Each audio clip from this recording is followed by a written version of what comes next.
Hello, and welcome to Movie of the Year, the only podcast with the science and the screaming to determine what is the single greatest movie of any given year. My name is Ryan, and this entire season I have been your host. For the rest of the season, I will probably be your host. I did get my pink slip, but it's just what I wear under my pink dress, so it's totally fine. I don't think it means anything. We're doing 1984 right now, and we know that it's finally kicking off because, much like our 91 season, we finally have a Terminator movie. There's 4 other movies to do in the series. I wonder if they'll be nominated into the Sweet 16. We'll see. Genesis, Dark Fate, 3, Rise of the Machines. I think there's another one. It doesn't matter. Right now, we're talking about Connor Chronicles show. Synopsis. It starts with an S. The Terminator, classic. But tonight, we're just focusing on the 1984 original. Tonight, if you have not listened before, we are doing a game show / film analysis talk. So I will be rewarding points for people who say interesting things, say the exact opposite. Like, if you are the absolute opposite of interesting, I'm going to give you a point because that's pretty sweet.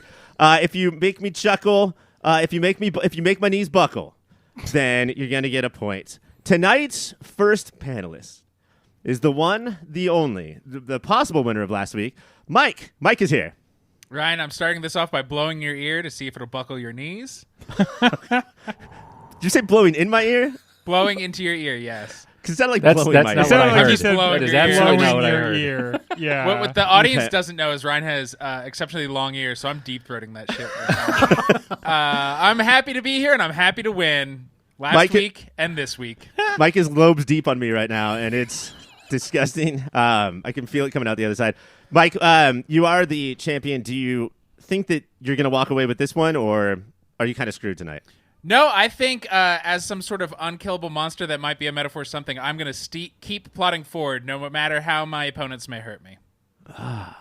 Like Trump? Is that what you're comparing? No, like a Terminator, right? Oh.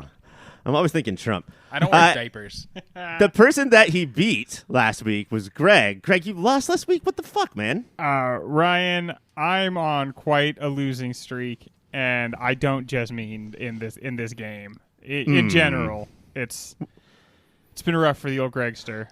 Yeah, I just looked up the stats. Terrible pickleball season for you so far. Yeah. Apparently, you're not supposed to use a pickle at all. I don't know why the name is in there, but You were using a pickle as a racket and a pickle as a ball. yeah. I mean, I just figured double pickle. Maybe it's never been done before, but it was not to my advantage at all. Greg. That's how you make somebody's knees buckle. Double pickle. Describe hitting one pickle with another pickle, and you're going to get 2 points, Greg. actually. That's amazing. Well, Greg, the reason, if this season is any history, the reason why you're probably not going to win is we have a guest tonight here from the Marvel Movie Minute, and I did write this down, is not Andy Nelson. What an intro. Come on, man. Come on. Pete Wright. Yes. You are also on this show? Yeah. Yeah. Well, Andy, sorry. Andy and I do lots of shows together. What other shows? Name 6. Okay. The Next Reel Film Podcast, Marvel Movie Minute, CinemaScope is Andy Sitting in the Dark. We do that. The Film Board Podcast, I think. Is that 6? I don't know. Is it? That was 6. Baker's 6. We do Baker 6. I'll take it. Okay, well, which show have one of us been on? Well, it was I Marvel think Movie that's what's Minute. important. Gravania Yeah. was on Marvel Movie Minute a couple times. Several times, Yeah. yes. Do you have a real highlight? Is there sort of a highlight reel we can run of Mike on Marvel Movie Minute? Yeah, here, let me hit play right now. Best moments? Mike, is that why all the women call you 1 Minute Mike? Yeah, that's where that name came from. Okay, excellent. Which is, it's changed from my 20s when my legit nickname was 15-Minute Mike. We don't need to get into why.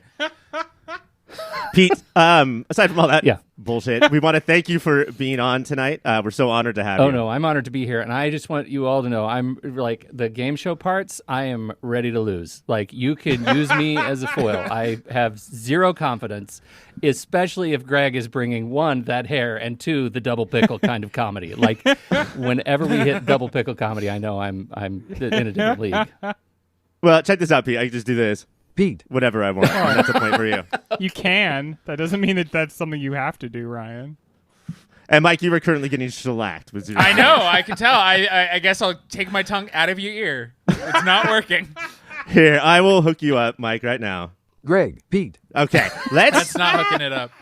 I understand it's because I'm intimidating. I've had a masterful season, and I understand you got to build them up so when I win this episode again, it hurts them even more. Oh, yes, you're definitely not like Trump at all with shit like that. Great job.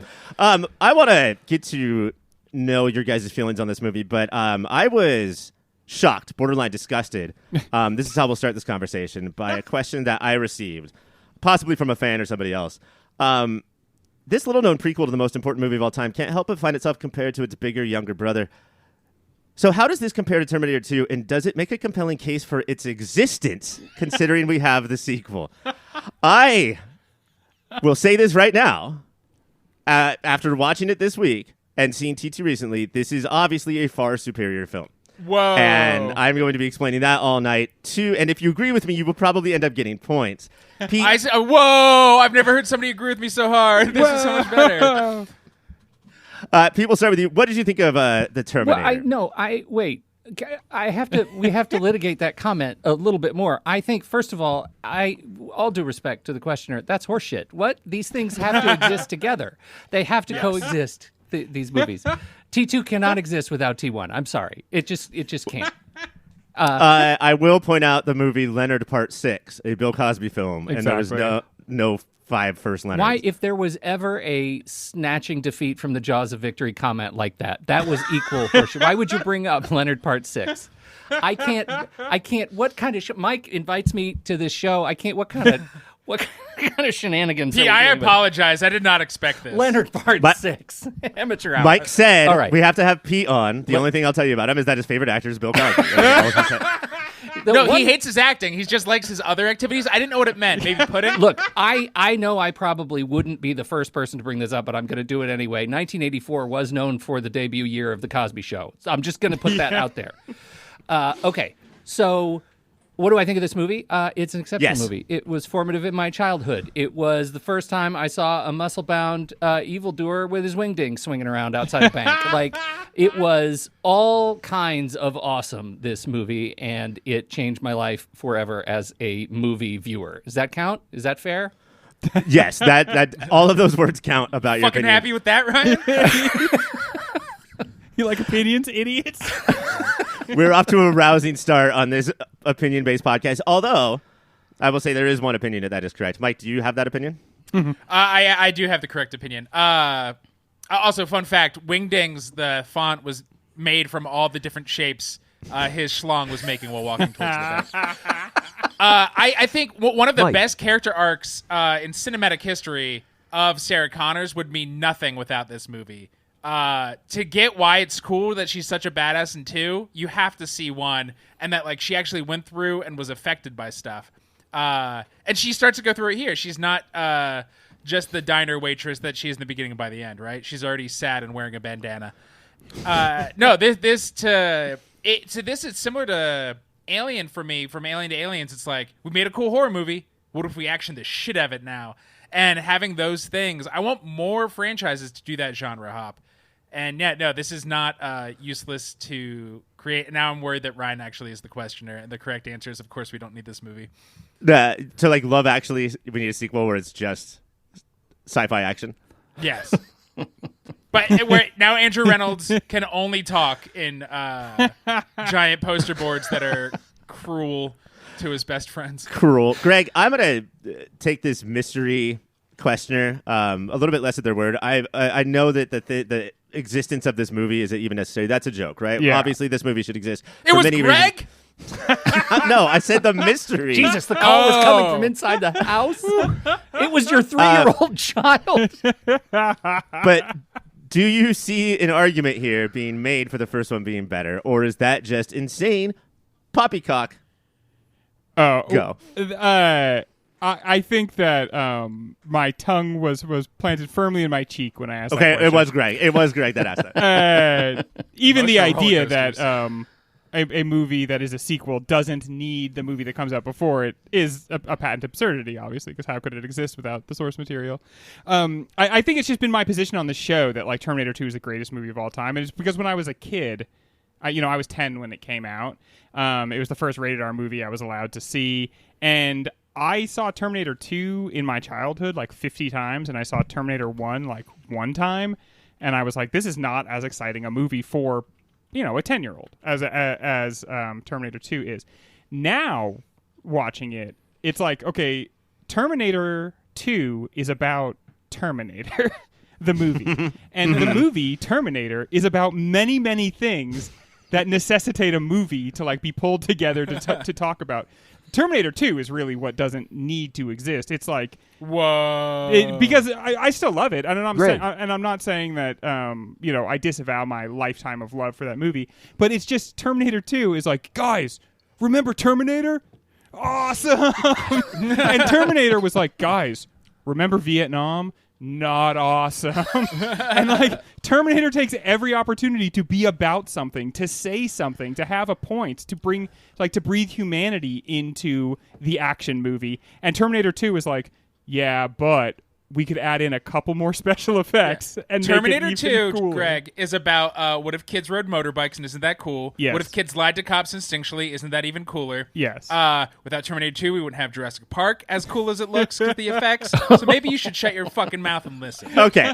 Wait, what movie were we talking about? I've lost the thread. Before this turns into a high school debate class. Yeah, I do think that every time Terminator 2 is stickier for a lot of the reasons that Greg said, right? And so, and because a lot of these themes I think will go away when you get some space from the movie. But watching it again, I do think that it is a near perfect. Sometimes you do have to take budget into consideration when you're watching these older movies, but a near perfect classic. But see, Ryan, it's another one of these where, like, when we used to watch it, we would see the constraints of the special effects, and we would be like, oh, that's too bad. But now, instead, each special effect in this movie is a different answer to a problem. And 100%. That's what we've lost in special effects. We've lost that, like, where it's like, you can't do this. And so we have to figure a workaround to make it look like we did. Nowadays, it's like, we'll make it all out of computer jelly, and everyone will just wobble through the scene, and it'll be totally fine.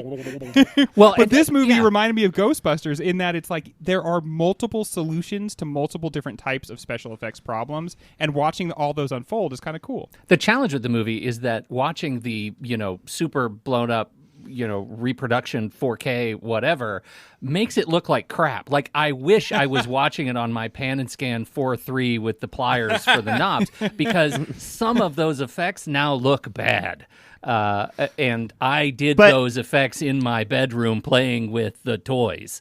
And so, like, that is, to its credit, like, the story holds up, and oh my God, Michael Bihn's intensity holds up hard. But I do think there is one other piece to this, which is that this article that they just came out in I don't know, some newspaper or other. It was about, when you say the good old days, what are you referring to? Did you guys catch this? Like, the answer is always, no matter who you ask, no matter how old they are, it's when they were 11 or 15. Right? So, like, however old you were when you saw this movie, that's how movies should have been made forever. And I happen to be in the sweet spot.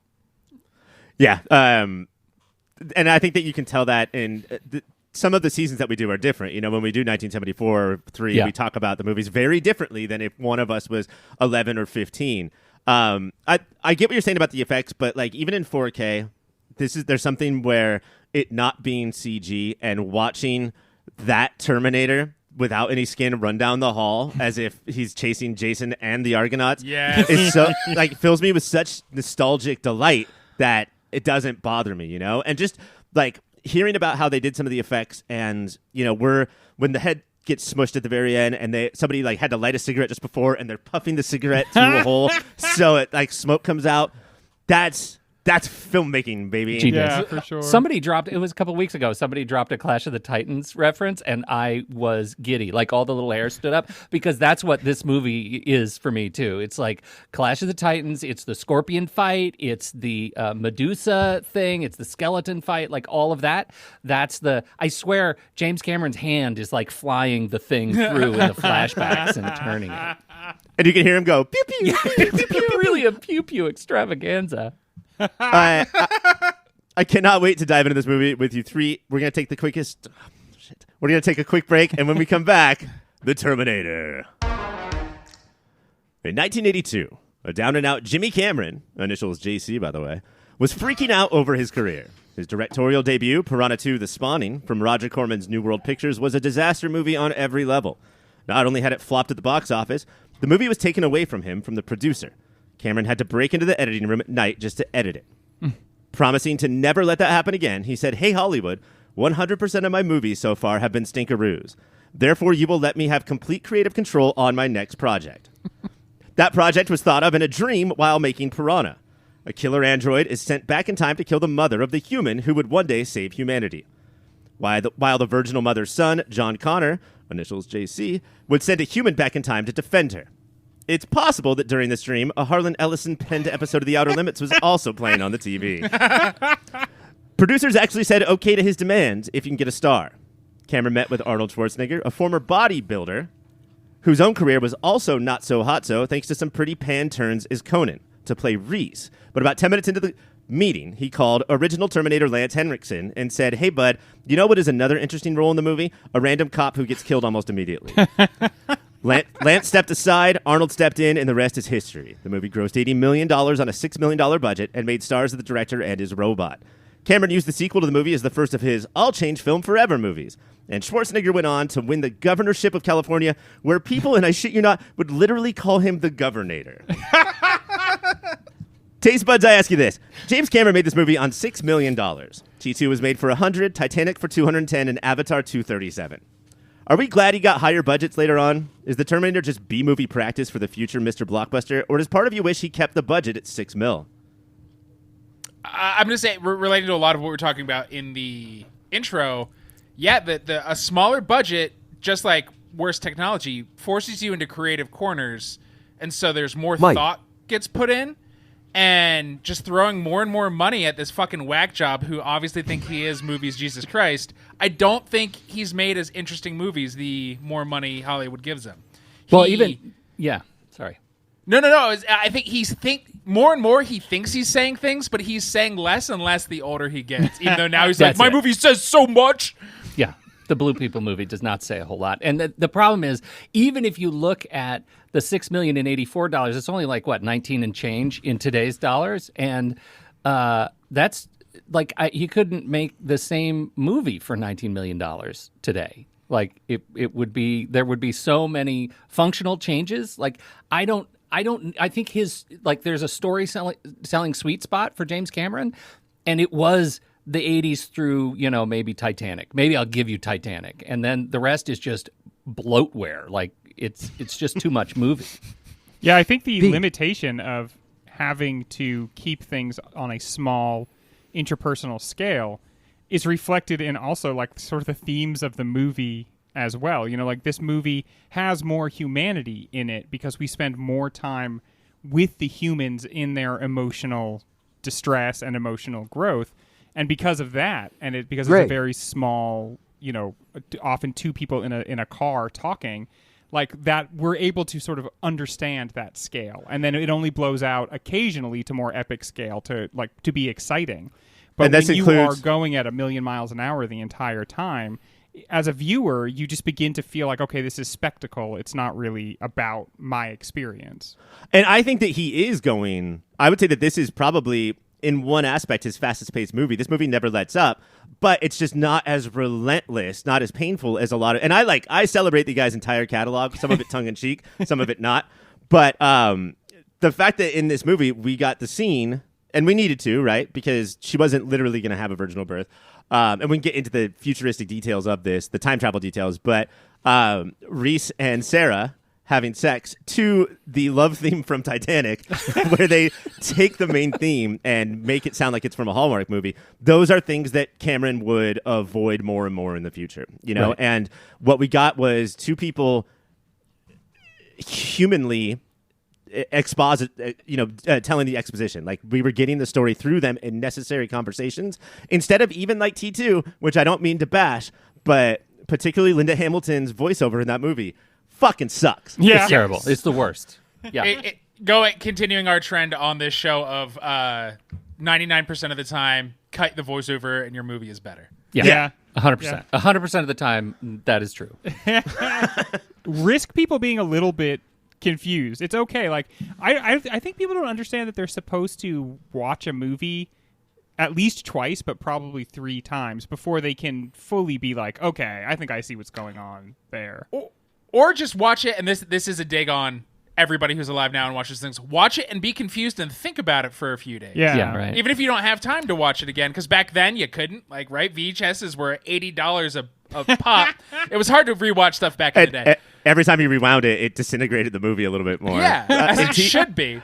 In T2, we've got the first one that I remember is Arnold like being an incredible dad to John for like minutes, and we're all realizing that, and she's like, he's an incredible dad to John. But it's the final dad. It's the final one where she's driving and we just see the street, and she's like, the themes for the preceding film are as follows. Do you think that meant he watched this and was so upset he didn't have her do that when she's in Mexico at the end of this movie? He's like, oh, if only she could have explained everything that was happening. I think that the higher the budget goes up, the less artistic risk you can take as far as this stuff goes. Yeah. And if people are confused, they're not going to go watch it again. That's the fear. And he became sort of half studio head, half director. Let's get back to this movie, though. Yes. Okay? As far as, like, not just the storytelling aspects, but, like, as far as him building the genre of the Terminator movie, what do you guys see here that followed him for the rest of his career?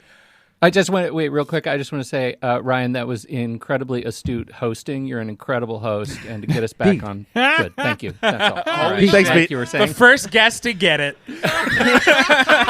Hold on here. If I could just stop everything, just compliment the host for some free points, I'd really appreciate doing that. I'll say one thing about the genre that he created, at least the Terminator genre, is like it's horror-ish.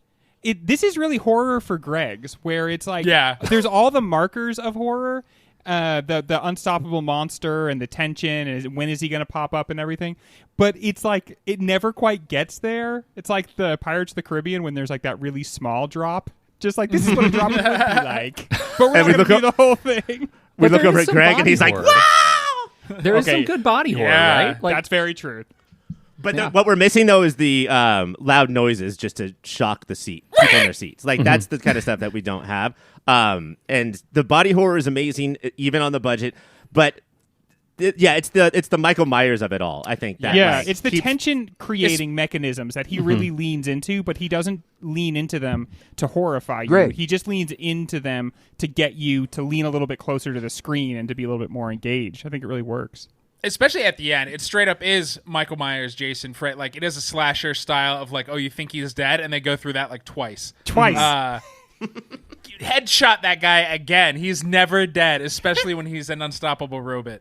But I think even more than, because he did this, and then I'm sure he had some sort of hand in the rest of the Terminators, but he's really only involved in 2, right, as a creative force, which is why there's 2 worth watching. But I think you can look at his entire career and see technology is awesome in this movie. It sends people back in time. We relied on it too heavily. And then through the rest of his career as a producer, he's just acting out wait, how much does he give to technology? You think he keeps up at night? Like, he has also become more of a Hollywood hack because he relies so heavily on technology. He's been battling it and struggling with it his entire fucking career. It's wild. I don't think it's a battle or a struggle, because I honestly think at this point James Cameron doesn't even classify himself as a filmmaker or director. Yeah. I think he classifies himself as an inventor. Technologist, yes. Right? Sure. He invents submarines, he invents, like, the guy's got some serious credibility in that space.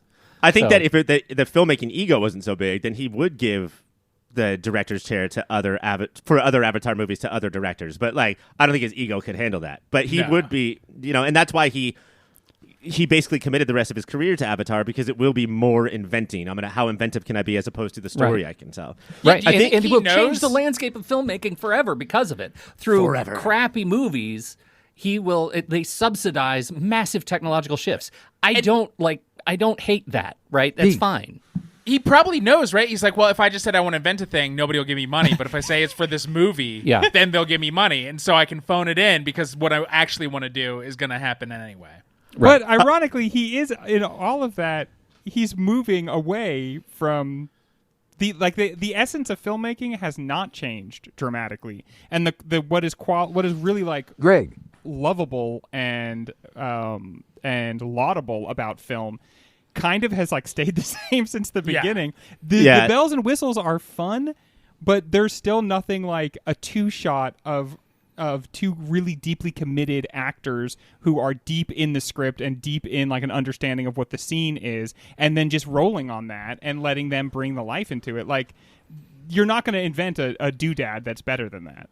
I think that watching this movie made me sort of realize that although he might not be like the Spielberg of anything or the Hitchcock of anything, he's so good at everything that, except for like storytelling and dialogue and character, but he's so good at like placement of the camera and tension that every movie, whether you like the movie or not, you will find probably 3 or 4 segments that blow you away. And even outside of Act 3, which I think is very impressive, despite and because of the budget, the 2 scenes I'm talking about are the incredibly named bar Tech Noir. Just fucking perfect. And the police shootout. And those 2 scenes, they don't have almost any special effects except for like some blanks and some throwing people up against the wall.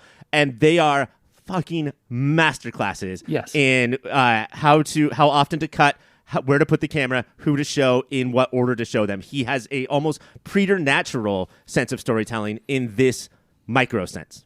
So when should he he does do like a John Wick style movie of just like a dude with a gun running and use the special effects in service of the story versus his modern career of the stories in service to the special effects? I think so. I mean, I think he's more than just a scene after scene after scene kind of guy. Like, it's not just set pieces, but he is so skilled at them. Well, he's so skilled at them, but then I go to a movie like The Abyss, right, which I think is, again, a masterclass and shows evolution and practice in the skill, like of actually storytelling, right? He's giving us heart and drama. A lot of it is on the backs of the principal cast. I mean, they're just so good at doing what they do with his words on page that sometimes are squiffy. But my goodness, like that whole package is more of a whole package than any of his previous films. And I'm saying that and I'm including Aliens and Terminator, right? Like all of those are pieces of a whole that are great, and The Abyss, it just capitalizes on everything you can tell he's learned from those films. Another good call too is that it might not be John Wick, but he's just a little bit more old-fashioned in that the story not just could be simple, but should be simple. Very simple archetypes, very simple character arcs, and then everything that comes in between is what will razzle dazzle. And that was like, the first 60 years of filmmaking. Right. So, train arrives at La Ciotat. One thing don't freak me out like that. That scared the shit out of me. We get spooked every time someone even brings that up. We have to do it. It's like the Wilhelm scream of podcasting. Exactly. Yeah. One thing that he's very adept at is you watch a movie like this and you think that it's very easy to keep the viewer on the same page as you, and to make sure that the viewer always knows what's going on.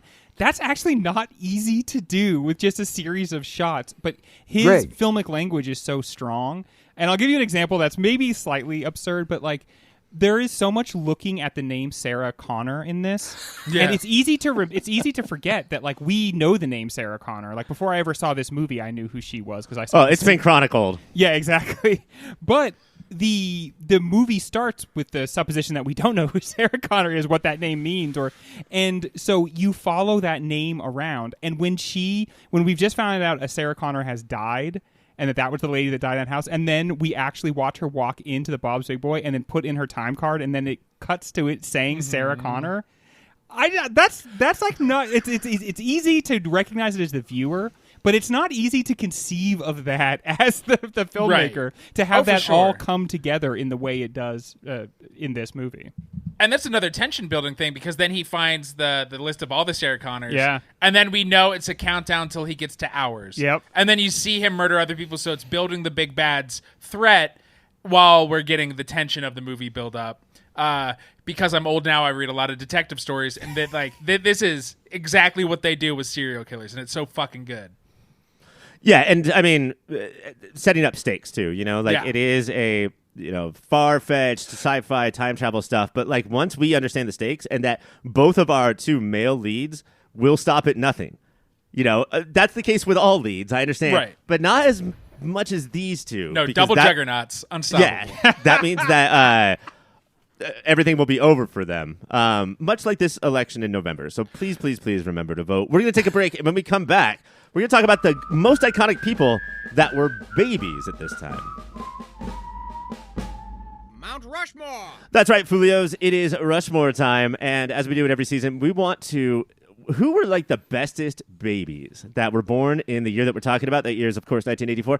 We all know that if you're a talented adult, that means you must have been a talented baby. And now is time for your spotlight. Ryan, can I ask a question? Sure, Dwight. What's up? Because I don't know what that means. Because you said bestest, but before you said iconic, and I'm worried about some people on my list. I would argue they are not the bestest, but they are notorious.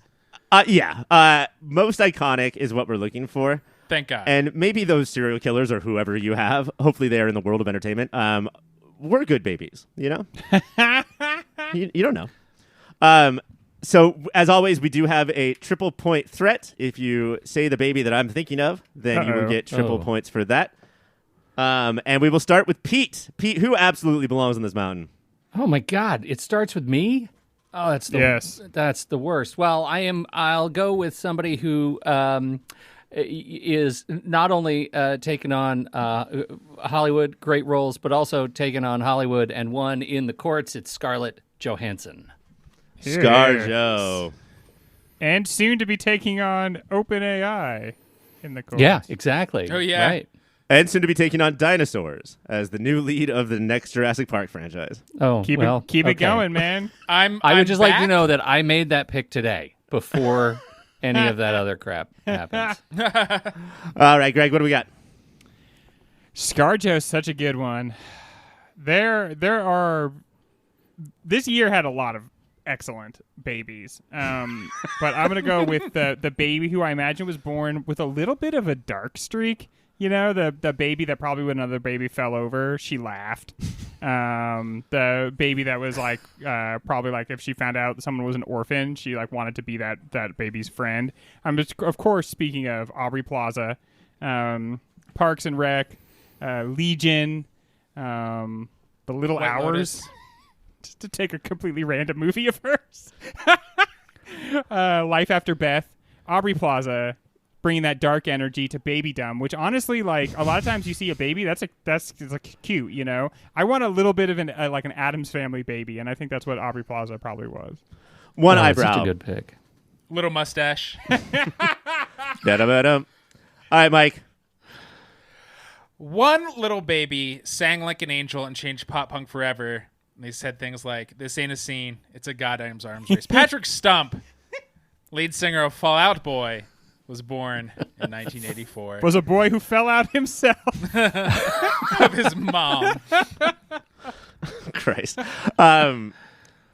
What's his bandmate's name? That one guy? Pete Wentz? Pete Wentz was like, all right, fine, I won't be lead singer anymore, but it's got to be somebody who isn't cool. Oh, look at this name, Patrick Stump. Let's get that guy. He did. He found a dork who was super into funk at a time nobody was into funk. Wow. I love Patrick Stump. He gives all of us nerds hope. Okay, I'm going to ask for one more before I put anybody on. So, Pete, what do you got? Arguably a contributor to entertainment, maybe more than any other that y'all have on any of your lists. I'm talking, of course, about the 1984 classic Macintosh computer. That's awesome. That's cool. That's a good answer. And we're replacing humans with machines. Excellent work. Did we learn nothing? You guys understand me? I feel so heard and seen. But unfortunately, Pete, I am going to have to put ScarJo right on that mountain. So Pete gets the point. All right. Greg, what do we got? Let's see. We're just burning through nap time here. I have to be true to the Gregosphere, and I'm going to say another, I'm assuming, dark little baby. But this one, growing up in Greece, a little vampire baby, Natasha Dimitrov, the best part of one of the best shows on television, the Greek lady vampire from What We Do in the Shadows. Probably the funniest part of the funniest show on television. Let me just PSA for all those parents out there: do not raise your child in grease. It's viscous. It's hard to get off. You need to wash them a lot. Please don't. But good pick, Greg. Mike, what do we got? The reason for my point of order at the beginning of can we nominate Oh my monsters? God! Just say what your answers are, Mike. Jeez Louise. Ouch! No, I'll just say it's the best show on television numerous times. He gave us good memes. He broke society in so many ways, and he made us all be able to say things like, if you would have invented Facebook, you would have invented Facebook. It's Mark Zuckerberg was born this year. And talk about somebody who wants to make machines take over humanity. But seriously, you would really there will have to be a filing to the courts if Mark Zuckerberg is up there before the classic Macintosh computer. both of you, I think, can go to hell. I forgot to put on one on the other one, so I'm gonna do. We're gonna do Aubrey Plaza. Hooray!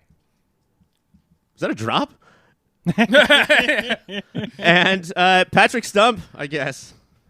No one has said the phrase that pays, so now it's speed round. Let me give those points out. Greg, Mike. Pete, who's your last one? LeBron James. Star of Space Jam 2? Star of Space Jam 2. Okay, Greg. Paul Dano. It's a film podcast, ain't it?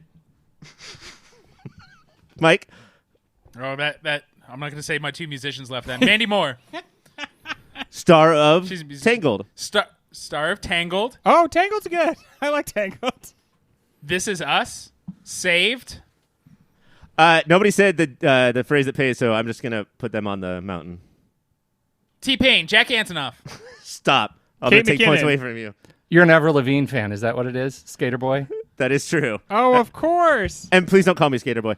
Your 1984 Babies of 1984 Mount Rushmore of Mountains is as follows: Scarlett Johansson, Aubrey Plaza, Patrick Stump, and Kate McKinnon.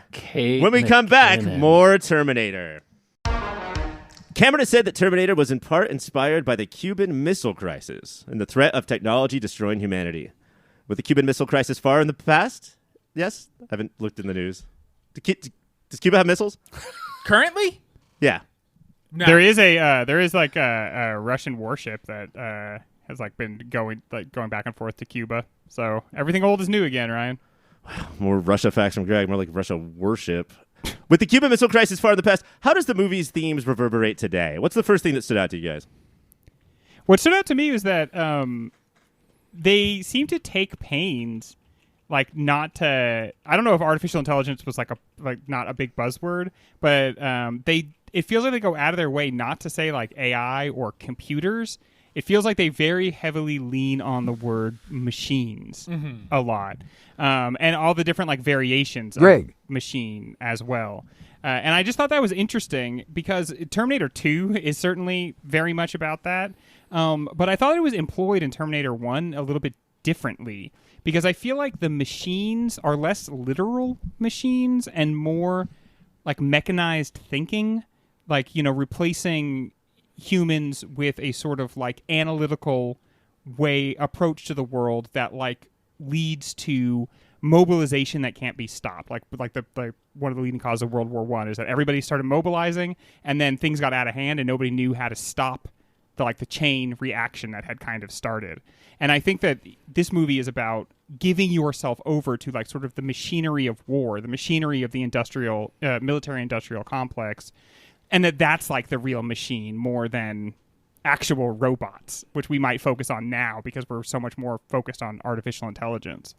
And I mean, that's a boring movie to just watch the complex run around and kill foreigners, but this is like the literized version that is killing Americans. That's much scarier. With that, even the machine of the bureaucracy of the cops, they're like, well, this Yeah. is the way we do things. And so it causes to more death because they're like, this is the way we do things without any creative human thinking. They don't take in the new information that comes. Mike. They're just like, step by step, this is what we do. Well, that's totally it, and especially because it's the human machine that ends up being some of the most dehumanizing in a movie about a killer robot that's coming to kill humans, right? It's the fact that our own bureaucracy stands in our own way even more than this stupid machine, and it's a machine, not a robot, that ends up killing the robot, right? Yeah. Yeah. I think that's interesting parallel. Pete. And I heard that, I don't know if this is in the movie or if I read that it was cut or written, maybe not filmed, but that final scene takes place at Cyberdyne. Oh, is that guys- true? Yeah, I don't think it's canon, but that was the intention. Is that like this fucking cycle just keeps going and going and going? I mean, regardless Yeah. of whether or not that factory is the literal Cyberdyne, which there's no reason it couldn't be, but regardless of whether or not it is the fact that that arm gets like stuck out of the hydraulic press and that's all Right. that's left over. Right. That does seem to, there is like this Ouroboros effect of this, right? Like it seems like the actions of this movie lead to a chain that causes the actions of this movie to lead to a chain that causes the action. And so like that's why it's kind of icky, but the theory that like that John Connor like is his own grandfather or whatever kind of Right. works because it's like you are starting this process over again every single time you try to deal with it, that we're not getting anywhere. We're moving in a big wheel and we're just kind of like just going through the motions over and over again. There's no actual free will. Yeah, it's... and I to the think point, John sorry, Connor- Mike, to the point where he just remade the same movie. Yeah, I mean, that's... in 7 years later. Sorry, Mike, keep going. But John Connor chose his daddy. Like the movie Yeah. doesn't like sit on it for that long, but he's like, "Oh, oops, here's a picture of my mom." Like a binder got knocked out of his hands. Binder in of the women. Apocalypse hallway school, and then Kyle Reese steals that picture, and because everybody else is smelly that he lives with, he falls in love with a sad Polaroid. Mike, And then he's like, "You go." And Kyle starts off very mechanical. I think the movie's so smart. They both seem robotic, and you're like, yeah. are they both trying to kill her? Who's doing what? Yeah. And then it's when he finally opens up and becomes Mike. touches back. Then she starts to trust him. Well, yeah. opens up and they have sex, right? Is that what Yeah. you were? That was a euphemism. Opens up by Okay. his fly. Yeah. Right. and- When she sees his Reese's Pieces. That's exactly right. Well, that's the point of this movie, that we are all helpless as we're watching predetermination in action, right? Like Right. I love the idea that there's no way to break the cycle, in spite of the fact that they literally wrote into the movie, "Here's how we're breaking the cycle. No one can come back, and I can't go Right. home." Right? They make such a clear point of that, and yet the movie cannot escape itself, right? Which I think is brilliant. It's almost, I think there's a lot of ways, not obvious and maybe not on purpose, that this movie does some tongue-in-cheek things with genre, and I think that is the rom-com one that it does, is that like all these rom-coms have these meet cutes that are obviously forced by screenwriters, and this is how you do it in a time travel movie, is you just, you force your hand and you make it happen, and that's what John Connor and James Cameron are both doing. Part of JC's what's both, by the way. beautiful. Part of what's beautiful about this movie is that he is coming to find Sarah Connor. And Sarah Connor is this, like, she's basically Batman in her own time. And so we're getting to see Batman before Batman Begins. But what is ultimately, like, really, like, worthwhile about her, what ultimately makes her the savior, is not that she's this hardcore badass. It's that she still is loving and caring and open. And that is, it's like that love is what saves Greg. the day, that she is able to pull him away from his mechanistic thinking. She's able to like sort of pull the man out of the machine, and that is what saves everybody. But that's not who he's like initially going to see. Instead, he's going initially to see who she is about to become, and who we never even really fully see in the movie. Because as much as he dies in the movie, there is a version of her that is dying this entire movie. And The she innocent. sees that it's happening, and she mourns the loss of that she is like becoming when you find out that you become a super badass, what somebody's telling you is you are about to suffer so much, and you will not stop suffering until it inures you completely, and you become like a leather person because you have you're so tough to all the pain. But that's not what saves the day. What saves the day is her openness and her caring and her love. Maybe that's not specifically to Vietnam, but just war in general. Is that you got to fire guns and be the badass and fight for your country and save the day, but you are permanently scarred. And whoever you were before you left is gone and is slipping away forever. Well, and it's so hard in a 1984 movie not to see the character of Reese, who is like stumbling around on the streets. Like his going back in time has addled his brain, so he's stumbling around. He literally puts on the clothes of a homeless man. He's raving in what sounds like a schizotypal way. It's hard not to look at that and be like, okay, this is about a generation of men and women who came back fundamentally broken, and then 1980s, right? Were then sort of like escorted onto the streets out of like state hospitals by Reagan. Like, okay, everybody, we're not doing this anymore, so let's just put these people out on the streets. So he represents something that exists in the 1980s world that you saw a lot, which is a guy dressed, obviously a veteran, dressing kind of like still in the fatigues and everything, but obviously homeless and struggling and mentally ill. And so he fits that type that really existed a lot, even more in 1984. Let's get to the Reese versus Arnold thing, or T-800 as he's called. What do you guys think this movie was like then? And then what was your experience now, knowing that like this is the height of Stallone, beefcake, buff guy with guns, and we have the stereotypical action hero as the person that we all hate, and the skinny, well-built, stacked, but skinny, emotional guy who is going to listen to women and be awesome as our hero. Did that stand out to you guys in a 1984 movie? He literally, at one point when they're driving along, he looks at her because he's driving the car, and then she's like shooting, and he literally looks at her and he says, "Switch places with me." And I thought, obviously, that's just a little quick line in the movie or whatever. But I felt like that's part of his power too, is that he could just say that. She asks, "What are women like in your time?" He says, "They're fine warriors." He understands that there's no more battle for the sexes. I find it really redeeming to watch this movie and see a guy who is, a fine, handsome lad, but not super beefcake, right? Like, it's real. Like, it feels human. That's one of the things that this movie does. It really feels like we're dealing with humanity up against an impossible force. And that is credit to the fact that they cast people who look fit but human. Yeah, he's scrappy, he's emaciated, like he's gone through some shit versus this poster boy bodybuilder who, if this is what a dude looks like, he hasn't been through anything. Yeah. Because it means, I know he's a robot in this movie, but if we're talking metaphorically, it means all he does is drink protein shakes and lift all day, which means life is fucking perfect. His relationships are terrible. Barely real. He hasn't talked to his kids in forever. The other thing, too, about Reese that I love, and Greg already stole Batman for Sarah Connor, so I will say MacGyver, is that he does Arnold does walk into a gun store and and my favorite part of the movie say, "I'll take one plasma laser." And the guy from Gremlins is like, "Just what you see, buddy." Doesn't even think like sounds foreign made. Futterman, yeah. But Reese is always looking around of like, I can put this together and build this. And that's like scrappy and human, like Mike was saying. Yeah. It's very connected to how we were talking about James Cameron when he didn't have money. Yes. You look around and you solve your fucking problem instead of just bulldozing through everything because you're God's gift.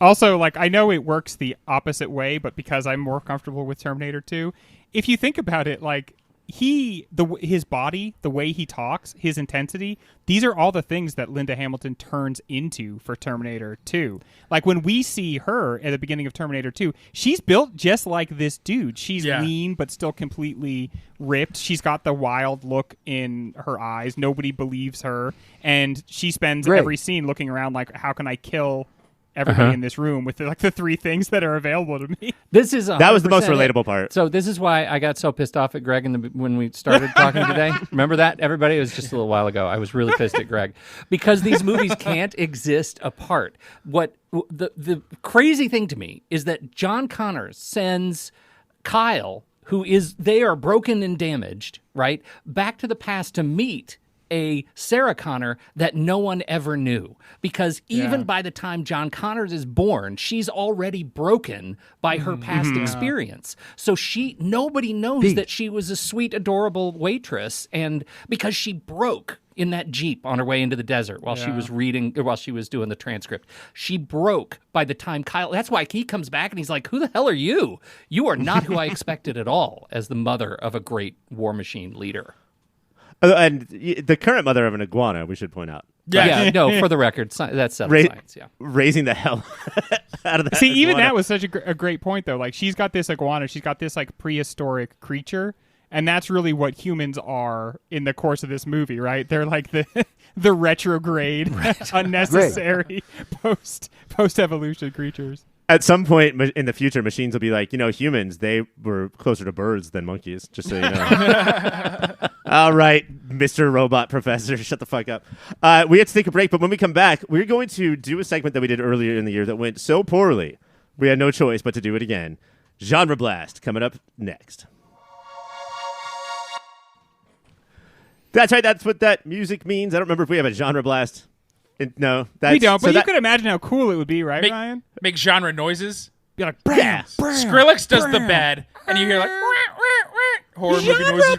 Boom, boom, boom. You had me at hello. Well, the next time we do Genre Blast, it will be what you just heard as our intro.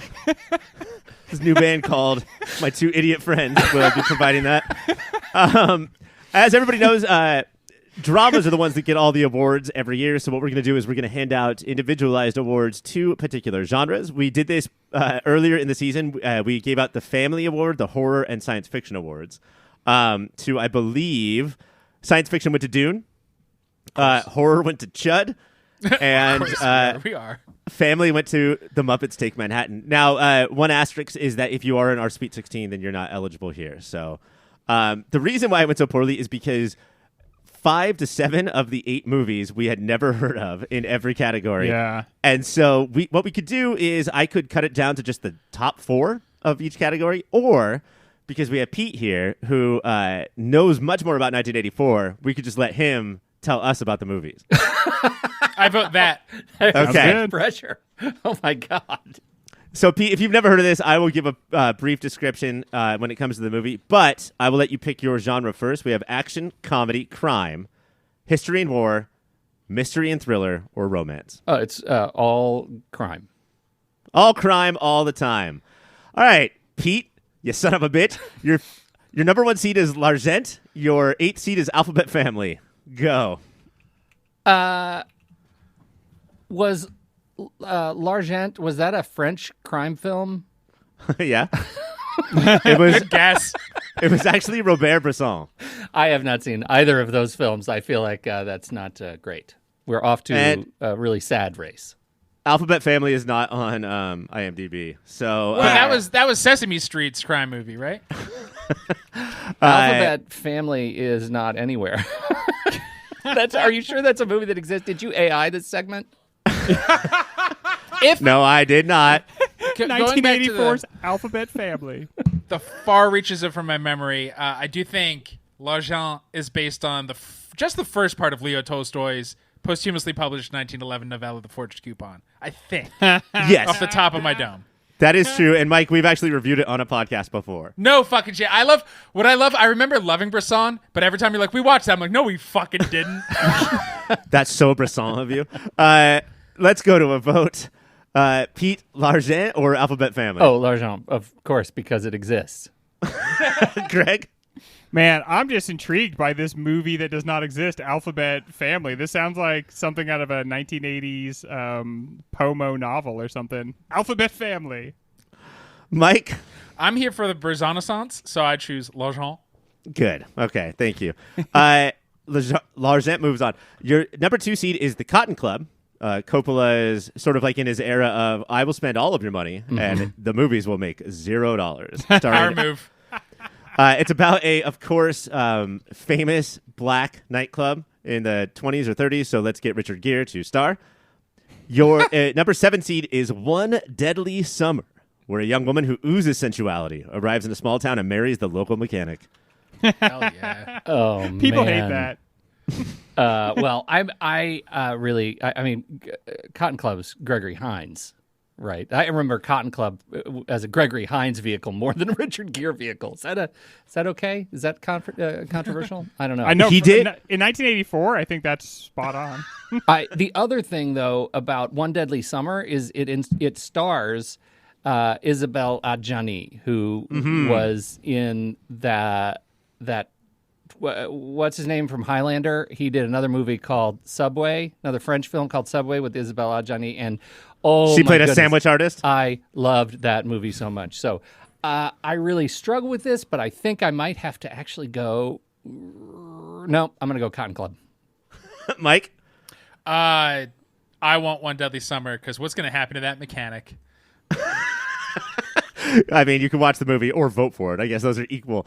Greg, it's up to you. I think Gregory Hines is kind of an underappreciated, like extremely talented person, so I'm going to go with Cotton Club. There you go. Richard Gere tapped in Chicago. Did he learn it all from Gregory Hines? From Gregory Hines, yeah. Yeah. Your number 3 seed is Angel, a VHS cover I remember vividly from my youth about a girl who was like a schoolgirl by day and a hooker by night. Oh my God. Your number 6 seed, because this is the crime category, and obviously comedy filled up too quickly, is Johnny Dangerously with Michael Keaton in a full-on spoof. There was a question until you said Johnny Dangerously. It's Johnny Dangerously. Oh my God. What? Do you remember who does the theme song for Johnny Dangerously? Oh. No, apparently I don't. It is a song called "This Is the Life" by Pop Filter Hall of Famer Weird Al Yankovic. Weird Al, yeah, that's right. Wow. Nice. Yep. Way to thumb the scale there, Ryan. Mike, Angel or Johnny Dangerously? Angel sounds like a Skinamax movie that's barely warrants being existing. So yeah, Johnny Dangerously. Okay. Johnny Dangerously moves on. Your 4th seed is The Pope of Greenwich Village. Your 5th seed is Confidentially Yours. Greg, what movie do you want me to tell you about? I want you to tell me about the Pope of Greenwich Village because that's a really cool name. I want to say this is a Mickey Rourke. Yeah. Is that Dr. Mickey Strange? Rourke and Eric Roberts are just two fucking thugs. Two cousins unknowingly rob the mob and face the dangerous consequences. Ooh, shit. Sounds cool as hell, dude. That's a great setup for a movie. Pete. Daryl Hannah Pope of is Greenwich in Village Pope of or Greenwich Confidential? Village. It's like 1984 Daryl Hannah. Of course, it's the Pope of Greenwich Village. All right. Pope of Greenwich Village moves on. Next battle is Robert Bresson's L'Argent versus Johnny Dangerously, Mike. Ooh. This is hard. It's my 2 favorite people, Michael Keaton and Robert Bresson. But recently I went to France, guys. I don't know if I've bragged on that on air yet, so I'm going to go with L'Argent. L'Argent. Greg? I bet these movies have never been compared in any way before, and I think this is a great opportunity to break new ground. I'm going to go with Johnny Dangerously, Ryan, because I think that is so obviously the wrong answer. And Pete, you're the decider. Bresson or Weird Al? I was on Team Greg for just a hot second, and then he gave the right answer with the wrong justification. It's Johnny Dangerously. And Michael Keaton beats Robert Bresson once again. It's like the Oscars all over again. Your next battle is number 2 seed, the Cotton Club, Mike, versus the Pope of Greenwich Village. The Pope of Greenwich Village sounds fucking boss, and I'm pretty sure in our D&D group, a friend, because it's about a guy and his cousin ripping off the mob. Yeah. That is straight up. I'm used to that because of Dungeons & Dragons now, so that is my vote. I'm used to that because of Dungeons and Dragons. We've spent a lot of time dealing with it, Ryan. I think it's a fair comment. Greg gets it. The Greg heads get it. Greg, Pope or Cotton? What type of underwear do you have? I'm gonna go with the Cotton Club because the Harlem Renaissance is such a fascinating historical time. As told by Francis Ford Coppola. And then Pete, you have the deciding vote: Cotton Club or Pope of Greenwich Village. Cotton Club. Cotton Club. All right, Pete, back to you. The Cotton Club. This is for the greatest crime movie of 1984.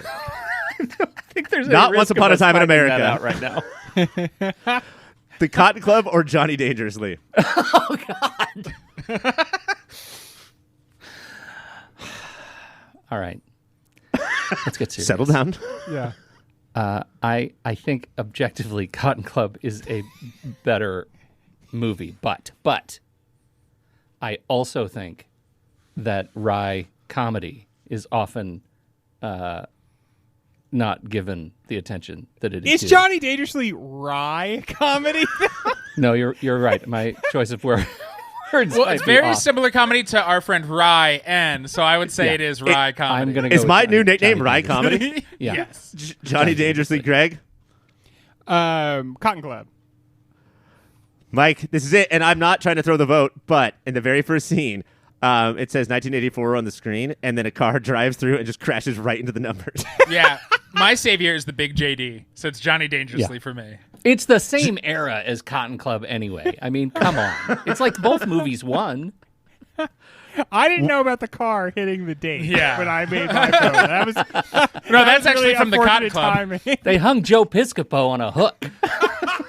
Oh, we didn't mention that Joe Piscopo's in this fucking movie. Oh, Piscopo's in this? The best person on SNL? Exactly. Come on. He gets it's a hung from Piscopo hook, vehicle. so- Congratulations, Johnny Dangerously. You're the crime movie of 1984. Come and pick up your trophy whenever. I Greg. love so much just that I get to come in here. I feel like I just spoiled a game that is of legend and lore, and then I get to leave. So You deal with it, idiots. Every guest fucking does it. All right, Greg, you have action, comedy, history, mystery, or romance.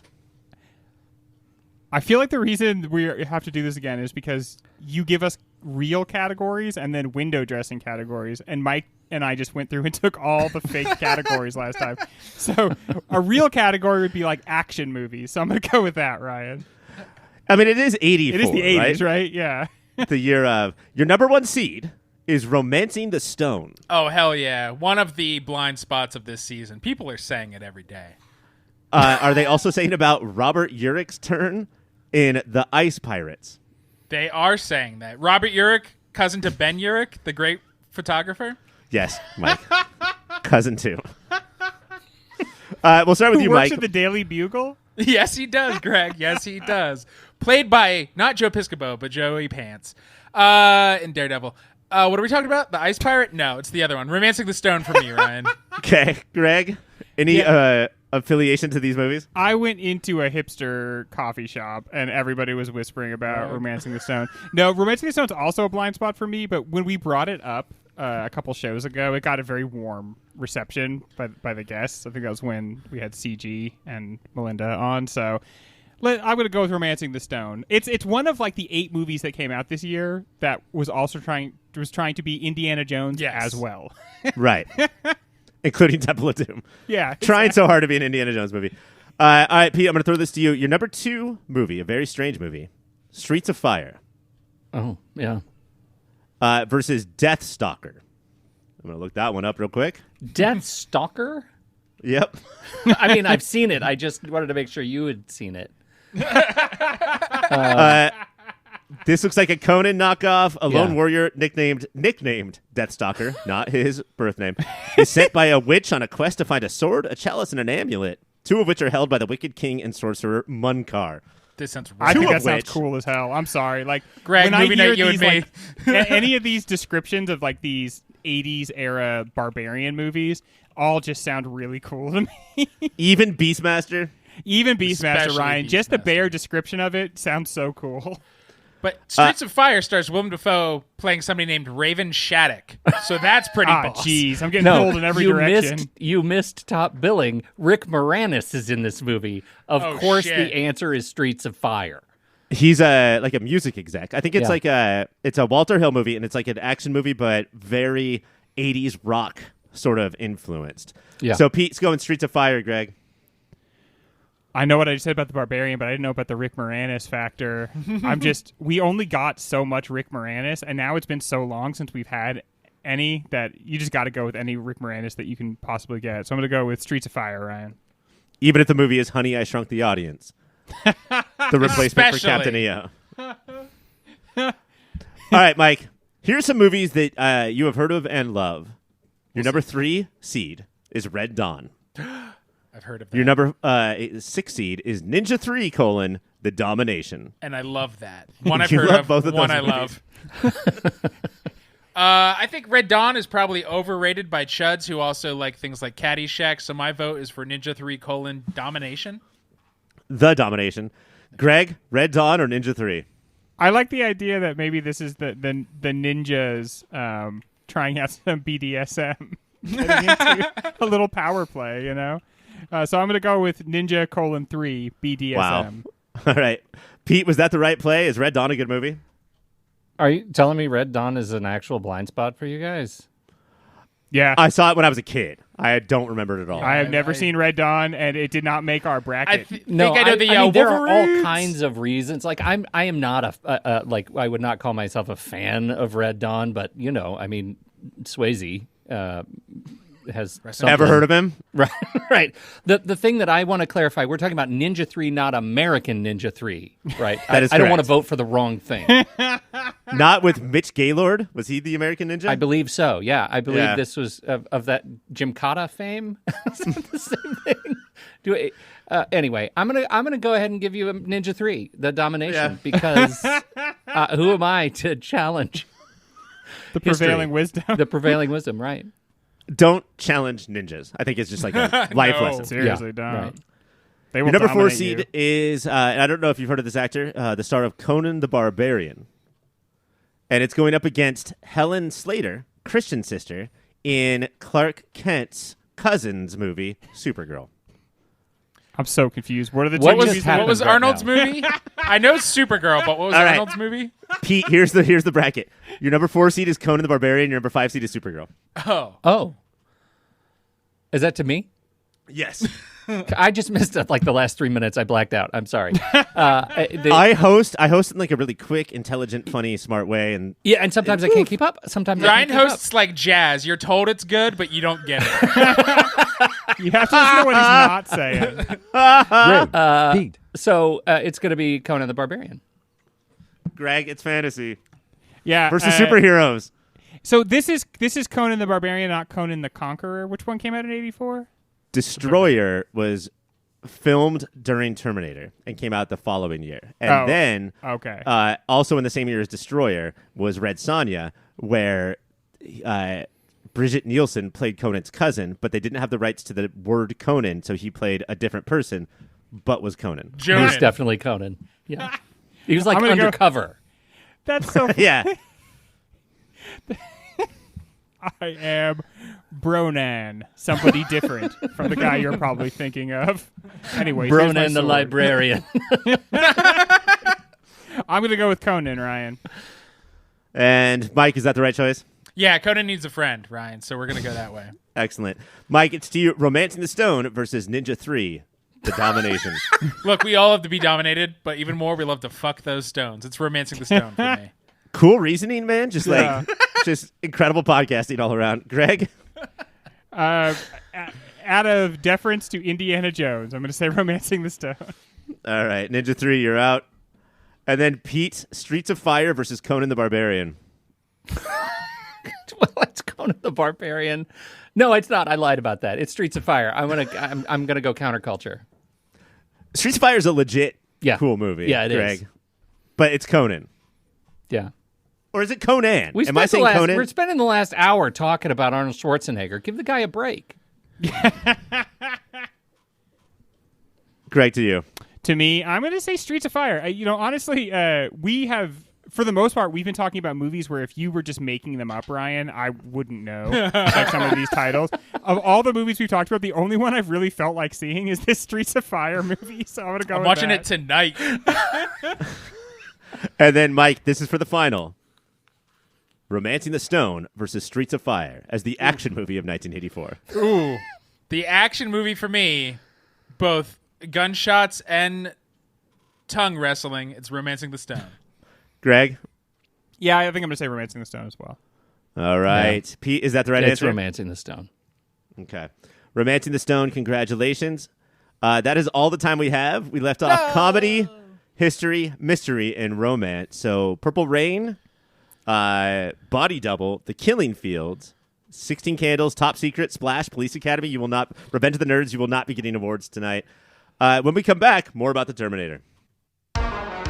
Terminator 2, along with Cameron's Aliens, brings us one of the most badass female action characters of all time. But 7 years before T2, we have Sarah Connor, a sweet waitress with a roommate and an iguana. Is there anything here in the performance or the characterization that leads us to believe she'll become one of the most iconic action characters of all time? I'm going to say yes. Okay, that's a point for Greg. I felt like, remember the comic book, The Dark Knight Returns? The first couple pages of The Dark Knight Returns has to sell you on the idea that Batman has been gone. Now, for us, Batman is in a million things all the time, so he hasn't been gone for any amount of time. But by the end of like the third page of Frank Miller's The Dark Knight Returns, when Batman finally comes back, you're like, holy shit, Batman's back. And I feel like this movie does the same thing with, by the time Sarah Connor starts like being like, when she starts screaming, like, Private Reese, get up right now. That is it. You're like, Sarah Connor's back. And you're like, Greg, I don't even know who that is, though. It's just the legend of, and what I love about it is because we see her start like innocent and naive, and because that's the 80s, baby. That's Reagan's America. She hasn't had to go through the wars of the machines yet. But why I think she's so much better than somebody like the Chosen One tropes is we see her earn it. By the time she's yelling at Reese to get up, she's calculating. Right then it is a performance, but by the time she's in the Jeep and takes that magical photo that makes him fall in love with her, you see it all, and that's why I think she's one of the greatest arcs from this. Even though so much of her growth between T1 and T2 is off screen, and there's almost a decade in between, it doesn't feel like horseshit. It all feels real and earned because we saw the seeds of what she would grow into in this movie. Totally. And Hamilton fucking sells it. Yeah. What I think is so great about the way she sells it is that you see when she's driving off into the desert, her voice is Linda Hamilton, like the Sarah Connor that we get later. Yeah. That is not a performance. Then you realize that the entire first, like 70% of the movie was the performance. And as soon as she yells to Private Reese, oh my God, now she's changed. And you realize just how good the first part was. That she's so kind of dippy and flighty and her voice is high, and you realize, that was like acting. And I feel like that's why the movie had to have like a shittier, raunchier roommate of hers who's like, oh, you're going to love this. A bunch of women with your name are dying. Isn't that hilarious? Hilarious. Like, that helps builds her up even more of like as a human with empathy that we should care about. Yeah. Because she doesn't say gross shit like that. Well, because 100%. that's her coworker, right? Her coworker and her roommate. And roommate. Yep. Two different. Aren't those two different Wait. people though? I don't know. They have the same 80s hair. They look Am I very being similar. 80s I racist? thought it was 80s hair, yeah. They look similar, but I believe they're two different people. But the only reason I bring it up, Mike, is just because I think they're both versions of problem characters. Like they are both characters who have given into the machinery, and so they lack empathy. And I think that's their role in it. Is one, her roommate is literally like the 1984 equivalent of a cyborg. She never takes off the Walkman. Yeah. Like the Walkman, Great. I think of its time, it's hard to put ourselves back in that headspace, but like the Walkman in its time was kind of like how people talk about the iPhone now. Like everybody was in their own private world, and they just wanted to listen to what was on their headphones. They didn't want to engage with the outside world. And so I think she's also supposed to kind of be like captured by the mechanistic qualities of life that are draining. Which everybody. is, I think, again, another natural Cameron touch. You know, like you don't notice that everyone's obsessed with the Walkman, so it's not a big deal until, you know, you get to the end of the movie and you realize. It's different to me than like the Cameron touches of Arnold when he pulls up to a house, drives over a semi-truck, and then will also be blown up by a semi-truck. Those are the ones that feel like, all and right. then Semi-Truck's Revenge in T2. That's the weird part. I'm beginning to, over the course of the season, I've begun to come to the conclusion that I don't think, even though I grew up as a sequel kid, I loved sequels when I was little. I kind of am starting more and more to become one of these grumpier older people who's like, sequels shouldn't exist.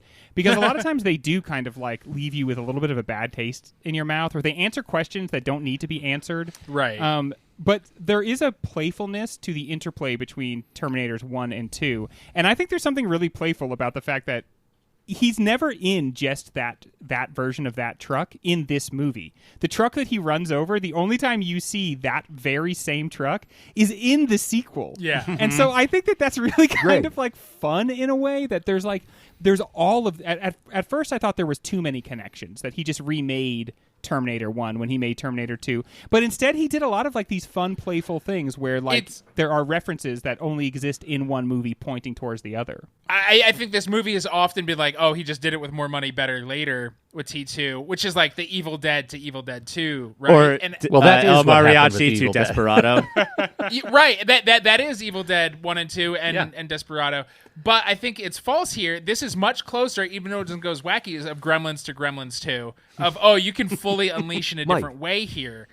And make fun of it and call back. This is a true Easter egg versus more modern sequels of like, we just did the thing again, remember? Like, we're all going to stop so the audience can clap now. Nobody's clapping with the semi-truck when T-1000 drives it off the bridge at them. You just realize and go, that's fucking funny. Good job, JC. Also, we didn't say this when Pete said it, but when he was talking about The Abyss, but Abyss is like this its own classic, epic, amazing movie. Like, I'm a huge fan of The Abyss, but still, was it just practice for the liquid metal thing that he wanted to do? Is he always practicing for the next movie? Absolutely. I think that's absolutely true. I think what's really interesting, I mean, this conversation about like these two movies and how they call to each other, this is a great example of a pair of films that deserve to be watched as a double feature, right? They deserve like the intermission card to come up and then just start playing the next movie as if it's one thing, because it really is one entity. And I think it's brilliantly carved together. The entirety of the second movie almost is the action sequence, right? Like, that's the chase, and I think that this is the case that makes the point. It wasn't until we did a pod on T2 and then tonight that I realized how many ways they're linked, and it's not just storyline, but it's like thematically and then metatextually and then just everything. And then like if you look at the director's career, like these movies are so interlocked. It's adorable. One thing I want to get to before we get out of here is we've barely talked about this star, this person who, like, after this owned movies for 20 years, and then that took him to the White House of California. Is Arnold more than a walking slab? Like, what does he bring to this role that, like, somebody with a mask or just, like, a beefy boy, random beefy boy could?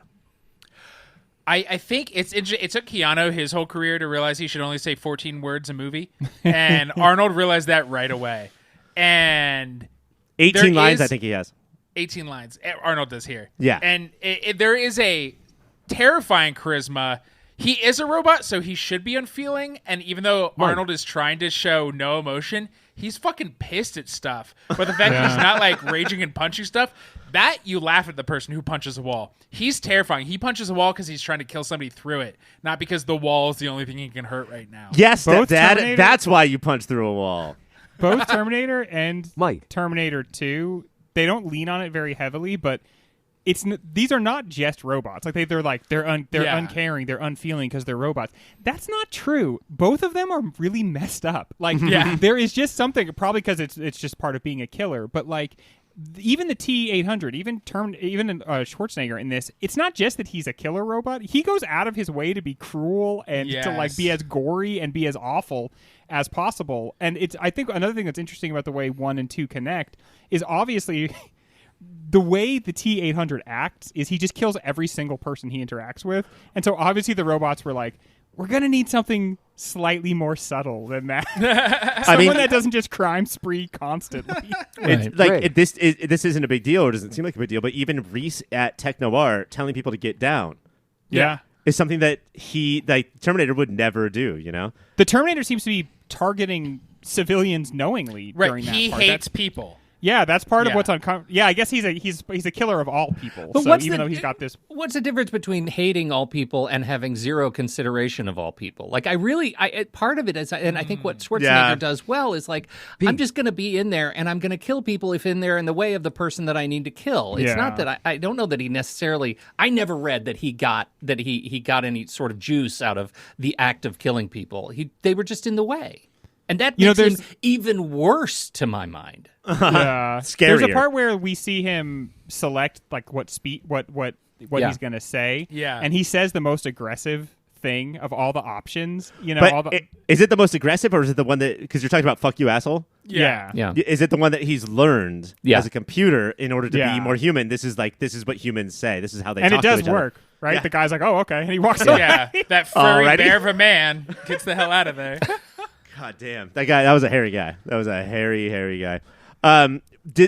Does the transition into, like, 2 years after this was Kindergarten Cop, where the whole first opening scene, no, not 2 years after this, 2 years before T2, so like 5 years after this, the opening scene of Kindergarten Cop was basically the tech noir scene from Terminator, right? Well, Introducing him. And then on comes, like, True Lies, where it's like a foot in each camp, and then Twins and Junior. Does this make sense to you guys? His superstardom is always playing off of this and Conan, of like, he is this one thing. And then when he really blew up is like, isn't that hilarious that this guy would do this now? This guy who always wants us to get to the chopper. He says, he says, "I'll be back" in this, but doesn't he say "I'll be back" in like 2 other movies as well? Isn't that a catchphrase is like his personal started catchphrase? Here. Yeah, it started here. Yeah. But, like, But it it's was just- boss here. I was shocked when he meant when I'll be back is with a fucking car through your fucking wall. No one has ever been back more than that guy is back. Like, So fast. dude, he comes back so fast. hard. But then it gets to the point where he's in, like, the Around the World in 80 Days movie, and he's like, he says, "Hasta la vista, baby." You know, like, it just all sort of double in on itself. I bet if we went back, his election speech or his "Hey, I just won the governor" speech probably sprinkled in Salt Bay style all of his fucking catchphrases. He heard, or he said in that speech, Hannibal Lecter. He mentioned him 17 times. Oh, dude, Mike, I can guarantee he played off like the lines from his movies every single time he spoke. And I remember thinking at the time, like, this guy being our governor is going to be the weirdest thing to happen in politics in my lifetime. Man. Oh, poor Baby innocent boy. sweet Why life, did Greg. you say that? Oh, baby boy, you are so caused it. dumb. This is the thing that I think that's interesting about Schwarzenegger, and that surprised me looking at this movie. That after this one, obviously we had Red Sonja and the Destroyer, and then Commando, which I remember quite fondly as a youth. Raw Deal, Predator, The Running Man. Very high on my list of sense memory movies that I should never watch again, I'm sure. But then we had Red Heat and Twins in 1988, right? I thought of Twins as a much later movie. Yeah, right? That seemed later. And then we come back to Total Recall after Twins. I thought the Arnold Schwarzenegger acting stuff didn't come until after 91, after Kindergarten Cop. And it turns out that's not true. Like, he'd already been trying to, it seems like, make a transition into a billable non-action star before that. And Twins is a great example. If you see, like, video of him from, like, his first being in America, he is the biggest goofball of all time. He's just a big party boy. And so I think that, like, people see his physique and they want him to be a certain way, but I think he's just playful and not. He's also obviously a predator. Like, he's obviously not a great person, but like, no, he kills predators, Greg. I don't know. Oh, I'm sorry. Yeah, I got that. Right. I didn't watch that movie very closely. We do get like an example of Arnold Schwarzenegger. If there is any example of Arnold Schwarzenegger's playfulness, it's that he does True Lies and Junior in the same year. It's not a that was junior. That was a True Lies. whiplash year for me. I was like, I love this. I hate this. But I do think that he also, at about the end of the 80s, does marry into America's royal family, which I think is such a big deal, of like this foreigner doing this thing. But like, I think that Total Recall doesn't get enough credit as like the first big budget, here we go, we're banking on this person movie, and that leads to T2. And then True Lies, I think, is, I would say, the peak, because after that it's like, oh, he can just be in anything. So then it's like Eraser, and then it's End of Days, and it all filters out from there. Wait, hold on. That's right, it's Speed Round. Here we go. Let's talk about these boys' bodies, right? I love a movie I love a movie that gives you an opportunity right off the top to like see both dudes fully naked. I forgot how it's occluded by shadow, and I'm sure he's in like a privacy sock or whatever. But like, you see a lot of flopping around in the shadows when Arnold Schwarzenegger's walking. Socks towards... still flop. No. I think turn up that brightness, Greg. You see full on deserve it. separation. The The way he walks, it's like the penis is like no shadow will block me, and it's just all. That's exactly what it is. Wing dinging all over the place. I'd like to introduce you to Voldemort. It is like JC was like, well, I need to show the viewers that this is an underdog story. How do I do that? Make them both naked, so there's no way the viewers could think Kyle Reese would ever win. Film score is right because this film scores a total touchdown. No question here. Did John Connor know he was sending back his dad to make him? Like, let's officially call this. Yes. Yes. Because he tripped and spilled Linda Hamilton's Polaroid in there's only smelly women who are good warriors. That's all Kyle Reese has to say about other women. Follow-up question. Did John Connor know that about halfway through his life, let's say 14, 15, he was going to be the biggest, most annoying piece of shit, voice-cracking idiot of all time? Yeah, that's a way. Someday I'm gonna get real into drugs. That's a way in which the second movie really again interfaces with the first, right? Because here we the whole first movie, John Connor is just like a myth. We never get to even see this guy, and then we're like, you're gonna meet him, and he is the littlest pissant of all time.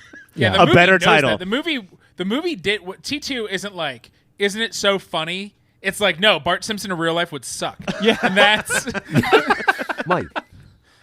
And I think we, based on Mike's rant, I'll ask this: is Reese falling in love with a Polaroid romantic or fucking weird? I think it's romantic. I think it is like fairy tale style stuff. I think it's coming from like a different story tradition. I think, and it's a mark that like, see, we think of the Sarah Connor that we see as innocent. But what we learn right near the end of the movie is that there is an innocence that Kyle has that we never would have suspected. He's a virgin. And he fell in love with a picture he saw of a pretty lady. Like I think it's beautiful. It's a little silly, maybe, but beautiful.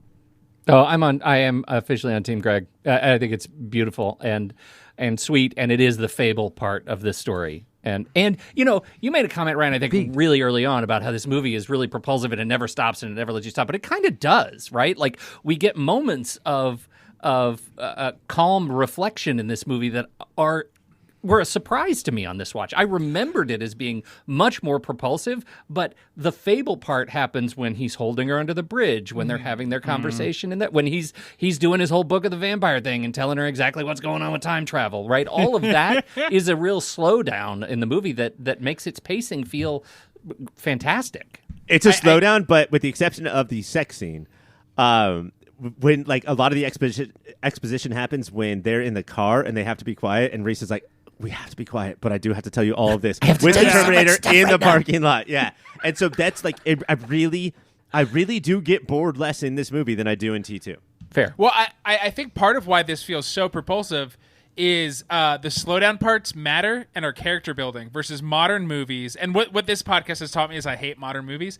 Is what modern movies, when they do slowdown, the actor's like, and this is perfunctory. We have to say all of the exposition right now, and there's no little character moments of them growing together. And I love how the actors do it in slam poetry style. Like, this is perfunctory. This is perfunctory. I was in Bushwick. Mike. Given that he's a freedom fighter, I think we all know the answer to this question, but I'm going to ask it. Given that he's a freedom fighter from the future, Reese probably would have hidden more tools up his butt, right? Yeah. Yes, for sure he would have had a laser like wand up his butt. But like only organic things can pass through. But no, because they're skeleton. like, the reason Arnold has to have flesh and skin, they make a point, and that's when I learned those are two different things, is to hide his robotic skeleton. So Reese could have shoved a super screwdriver, whatever it is Doctor Who uses, up his asshole. Like he gets us into a real philosophical gray area about at what point does the inside of a human body and the outside of a human body begin and end? And Let's find out, baby. Do you call this gray area? I call this brown area. There we go. All right, that's going to be it for the speed round. When we come back, we're going to give this movie all the awards it should have gotten from other people.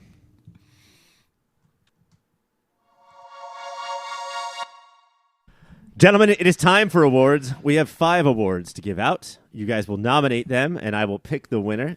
The winner will get points. But first, before I forget, let's start with recommendation. Mike, what is the thing you would like people to watch or listen to or experience or play if they have just watched or are about to watch The Terminator. It's and maybe I'm wrong, and it feels like this movie doesn't get enough play in the real world, and I could be wrong, but I was trying to think of what movie is like the dangers of humanity versus the dangers of robotics. I think even if everybody talked about it, Ex Machina does not get enough love. And to figure out where we begin and where robotics takes over, I think that is a great modern sibling to the Terminator. I know this is sort of Garland's whole plan with all of his movies, and it makes him kind of a douchebag, but the amount of weight that movie had on us when it came out as compared to now, it's like, oh, fuck. This movie's important. Yeah. Mm-hmm. Capital I. Greg? The movie I kept thinking about while watching this, because it feels like it was so directly inspired by it, is The Matrix. Which obviously for us, The Matrix was such like a huge freaking movie. But Matrix was a long time ago now. It's 25 years ago. And the kids are not watching The Matrix. And I'll tell you the problem with the kids these days. The couple things that made me think of it. One would be like obviously the great action scenes, the whole human robot fight, all that whole narrative. But honestly, both the Terminator and The Matrix, you come for like the gunfights, but what you are moved by is kind of like the philosophy underpinning both movies. And I have to tell you, like, The Matrix, I spend still a lot of time comparing things to The Matrix in a way that makes me feel like a little dumb, but I'm like, oh yeah, just like The Matrix. And I'll be like, no, wait, just like Plato's allegory of the cave. Yeah, okay, that's better. But no, like that's how we always talk about Star Wars, or at least A New Hope, is that like it ended all comparisons to archetypes before Star Wars, and now we all based them on Star Wars. And with a lot of philosophies, I think that Matrix did the same thing, for better or worse, but it happened. And ultimately, it is still like a huge romantic fantasy about like embracing what is human and embracing the weaknesses of humanity be like a way to save ourselves. I think that's kind of beautiful in a way. Pete, do you have a sleeper thing that nobody knows about, like Ex Machina or The Matrix? Well, for the readers, I have something. Can I do a book? Are we allowed to do that? All right. I would recommend a book from 2003. It's called Altered Carbon. You may have heard of it because it then was made a Netflix series, got 2 seasons out of it.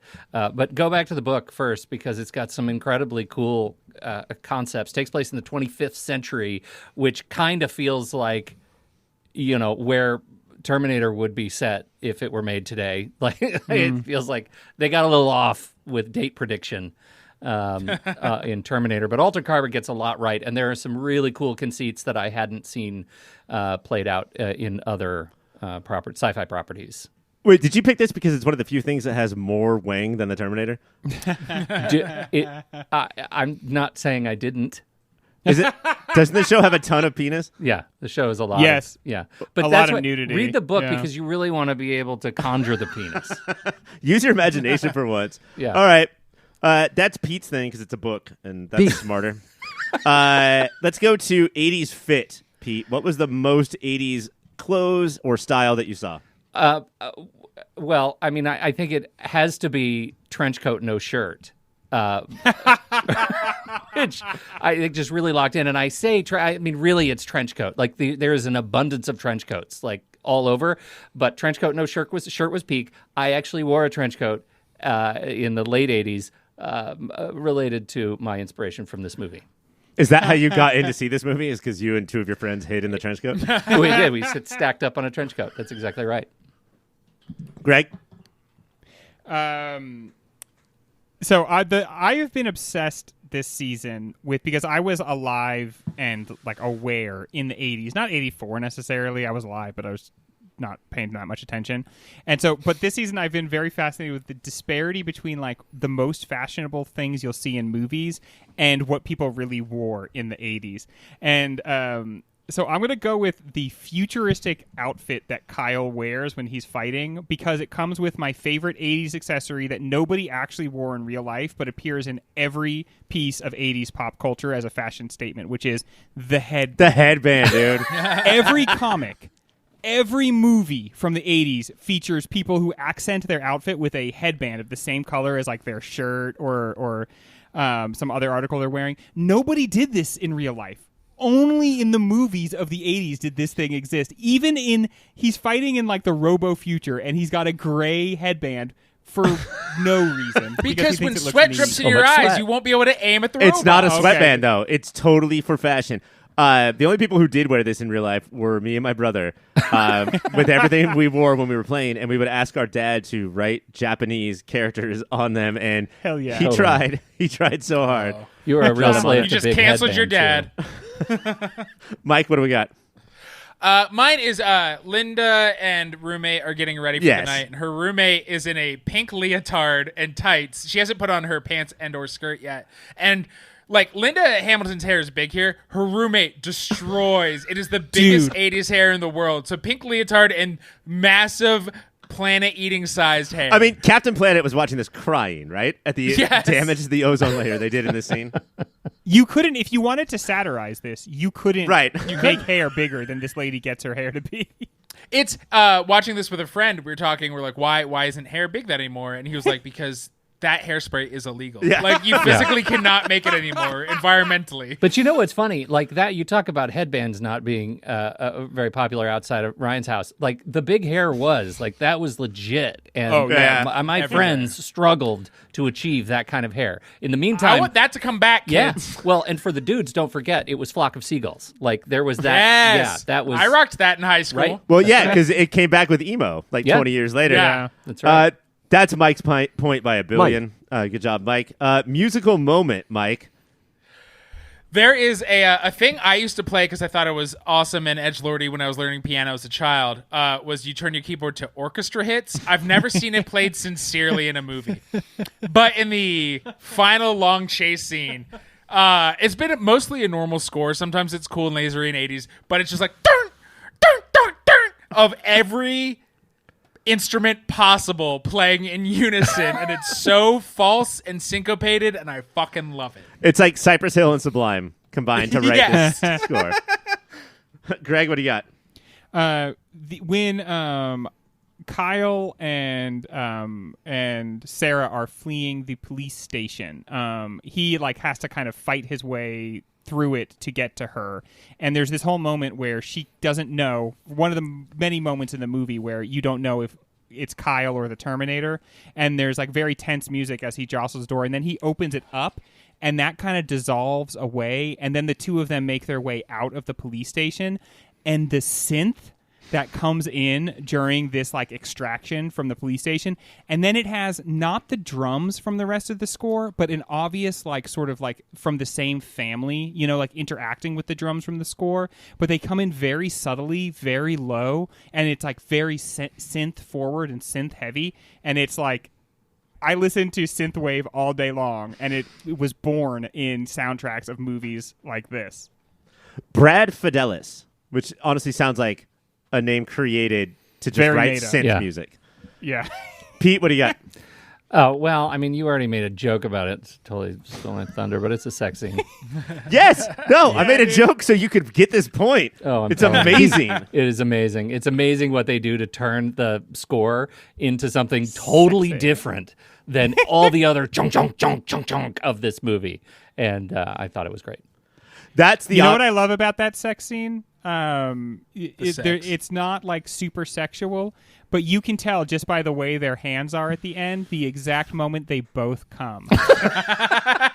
You can tell the exact moment. You can't. You don't see them or anything. You just see their hands. Yeah. But their hands get suddenly very tight around each other, and then it's they sort of like release. they relax, and that's because they both had an orgasm. Great. I have a new cringe. This is the thing, wait, though, that I have to ask because I need a ruling. Do you think Linda Hamilton was annoyed at all at just how much he was a boob guy? I almost wondered if she might be my she wife was like then. help cover me up. Yeah. He's really going to town. He's going more than to you see. town. Yeah, more than you see actors do in love scenes. He's on them, like from the very beginning too. Yeah. The awoogas I thought were a little much. When his eyes come out of the his head. romantic score.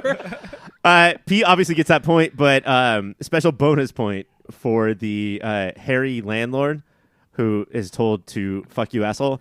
When he knocks, he goes, knock, knock, knock, knock, knock. Oh, wow. And that's amazing. That's pretty impressive. Oh, that's fantastic. Pete, let's, and you can't do Greg about his orgasm thing. Cringiest moment of the movie. Cringiest moment. You know, it might be the Bill Paxton Street Toughs. My favorite ska band. Right, a little bit. I struggle with that. Like when Bill Paxton actually smashes his own beer bottle on the telescope and is like, my turn. Like, come on, Bill Paxton. This is one of the things we've been talking about all season. Like, this is a running theme of like movies know that they're punks, but they don't know what punks are. Right. And Right. have been like, but every movie gets one scene of just like, fuck you fucking punks. Yeah. Smashing And beer bottles. it's always like 3 or 4 punks with like kind of like wildly different punk styles, and they're always just like standing somewhere. It's Yeah. like, what are you even doing, punks? Loitering. They're That's punking A out. telescope? Yeah. That's a real They punk love scene? stargazing. Waiting to see a naked guy by the observatory? What's your deal? Greg, what's the cringiest moment? Man, that whole scene is so weird. Like, I feel like the movie gets so good from that point that you don't even consider it. But like, there's a line where one guy's like, "Decided to take the night air" or something like that. What are you talking about? For me, I'm going to when I cringe the hardest when between the first and second Terminator, James Cameron's opinion of cops seems to change a little bit. Like, I think you see the origins of it in Terminator, and then it's solidified by Terminator 2. His sort of cop skeptical. But this is still kind of a pro-cop movie in its own way. But the line where she's like in the police station, she's like, "Please, you got to let me get out of here." And they're like, "You're safe. There's like 30 cops in this building." And all I could think about was how, like, if you look at the numbers, like, I would rather be in a building with 30 bears if I was Linda Hamilton than be in a building with 30 cops. Great. Like, in what world is that a safe building for a woman to be in? A building full of 30 cops and there's only one killer robot? I don't like them odds, everybody. I also read that if you count, and you don't see every cop die, but like there's sometimes where he's shooting through a wall and you hear somebody go like, "Ow, I'm dead." 30, damn. 30 deaths happen in that scene. Wow, he kills Literally, every cop. yeah, every single one. Good. Living the dream. That's some Grand Theft Auto shit. Yeah, right. It's how Cameron evolves in this movie. He only thinks cops are incompetent. Yeah. And then by T2, he realizes they are evil. Uh-huh. It's Yeah. more than just incompetent.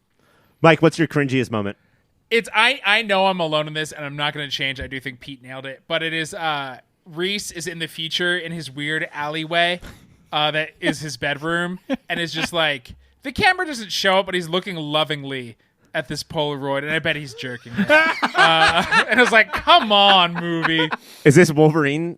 X-Men? Yes, he is animated style? Wolverining hardcore. I should get to mirror my Wolverine action figure. I should get Kyle Reese holding the picture of Little Hammer thing. First of all, that would be totally natural, and there'd be no problem if he did that. Second of all, there's no way he does that. He's way too much. This guy is like Calloused he's a knight. hands. What is revealed about Kyle is that he is a pure knight, and he is driven by honor and duty, and he would Hey, never whack off. So to that. you think Here's what I knights gotta tell you don't about masturbate? knights. Yeah, not knights to are cops not of to the medieval pictures of their times, my lady friend. loves. Not to pictures of their lady loves. I'm going to give that one to, you know what? Something about this performance led Bill Paxton to be a James Cameron regular, and Yeah. I don't know what it is, so I'm going to give it to Pete for those Oh, punks. man. Mike, pound for pound performance. Was this tough for you?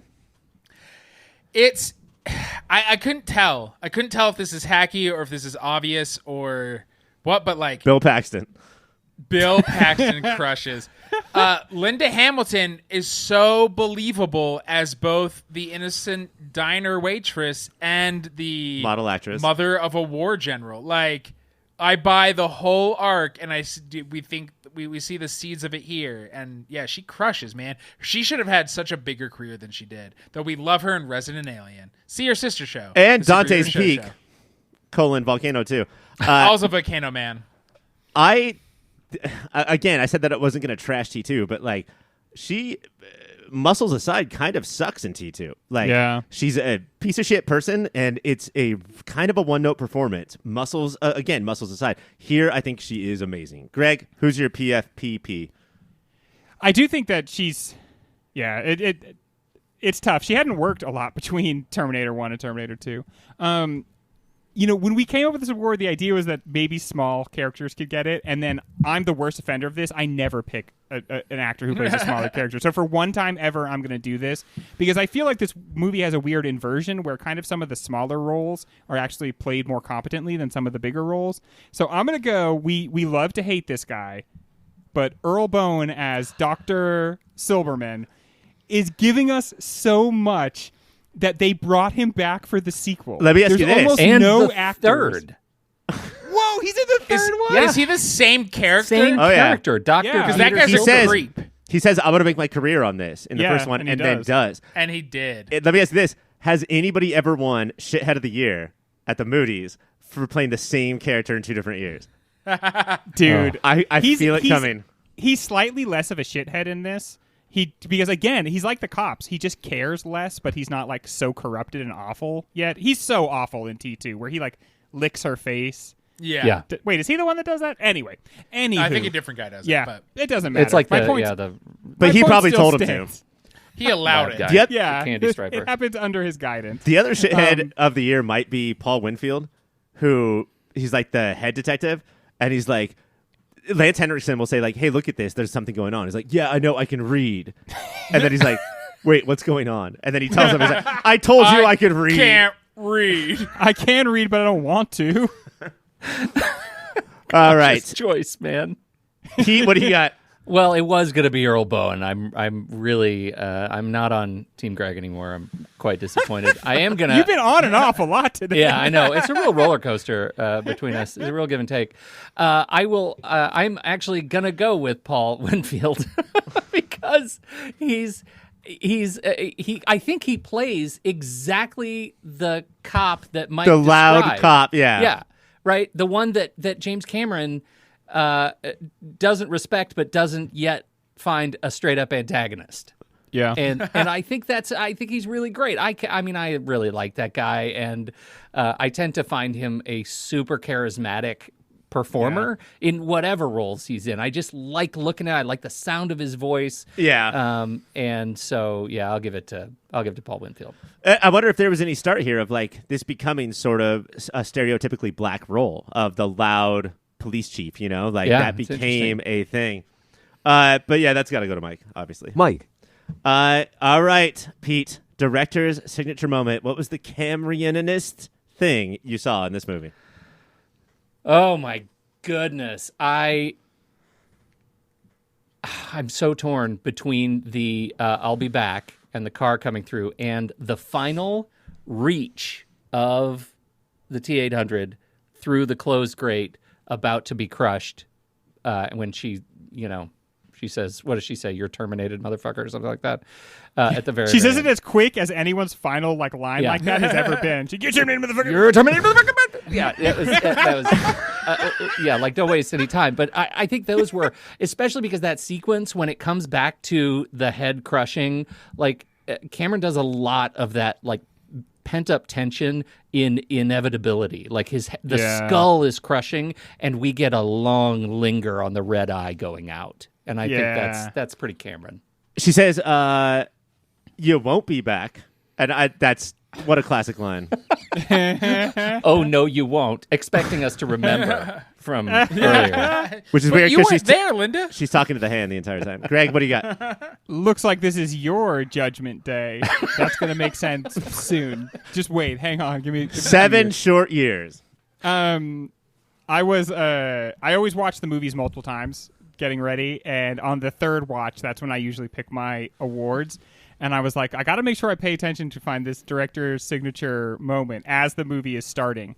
And then as soon as Bill Paxton's goofy mug fills the screen, I was like, honestly, this is it for me. Because he's totally miscast. He does not belong there. It almost ruins the movie before the movie gets like underway. Like you've given the movie no credit yet, and he's already asking you for some. And Bill Paxton suddenly every other Cameron movie that Bill Paxton's been in, they're all shot through my head at the same time, and it's like, yes, this is the guy you see in the James Cameron movie. It's crazy that he became like the leading star of like Twister, or eventually got that job, because he was like out to decimate his career, like with his job, like his role in Weird Science and Aliens, and then like even culminating in like True Lies, where he is the biggest piece of shit. It's crazy that he had that career. All right, Bill Paxton and the Punks. Mike, what do you got? It's not always, I can't always tell how funny Cameron knows what he's doing is. That's why we love him.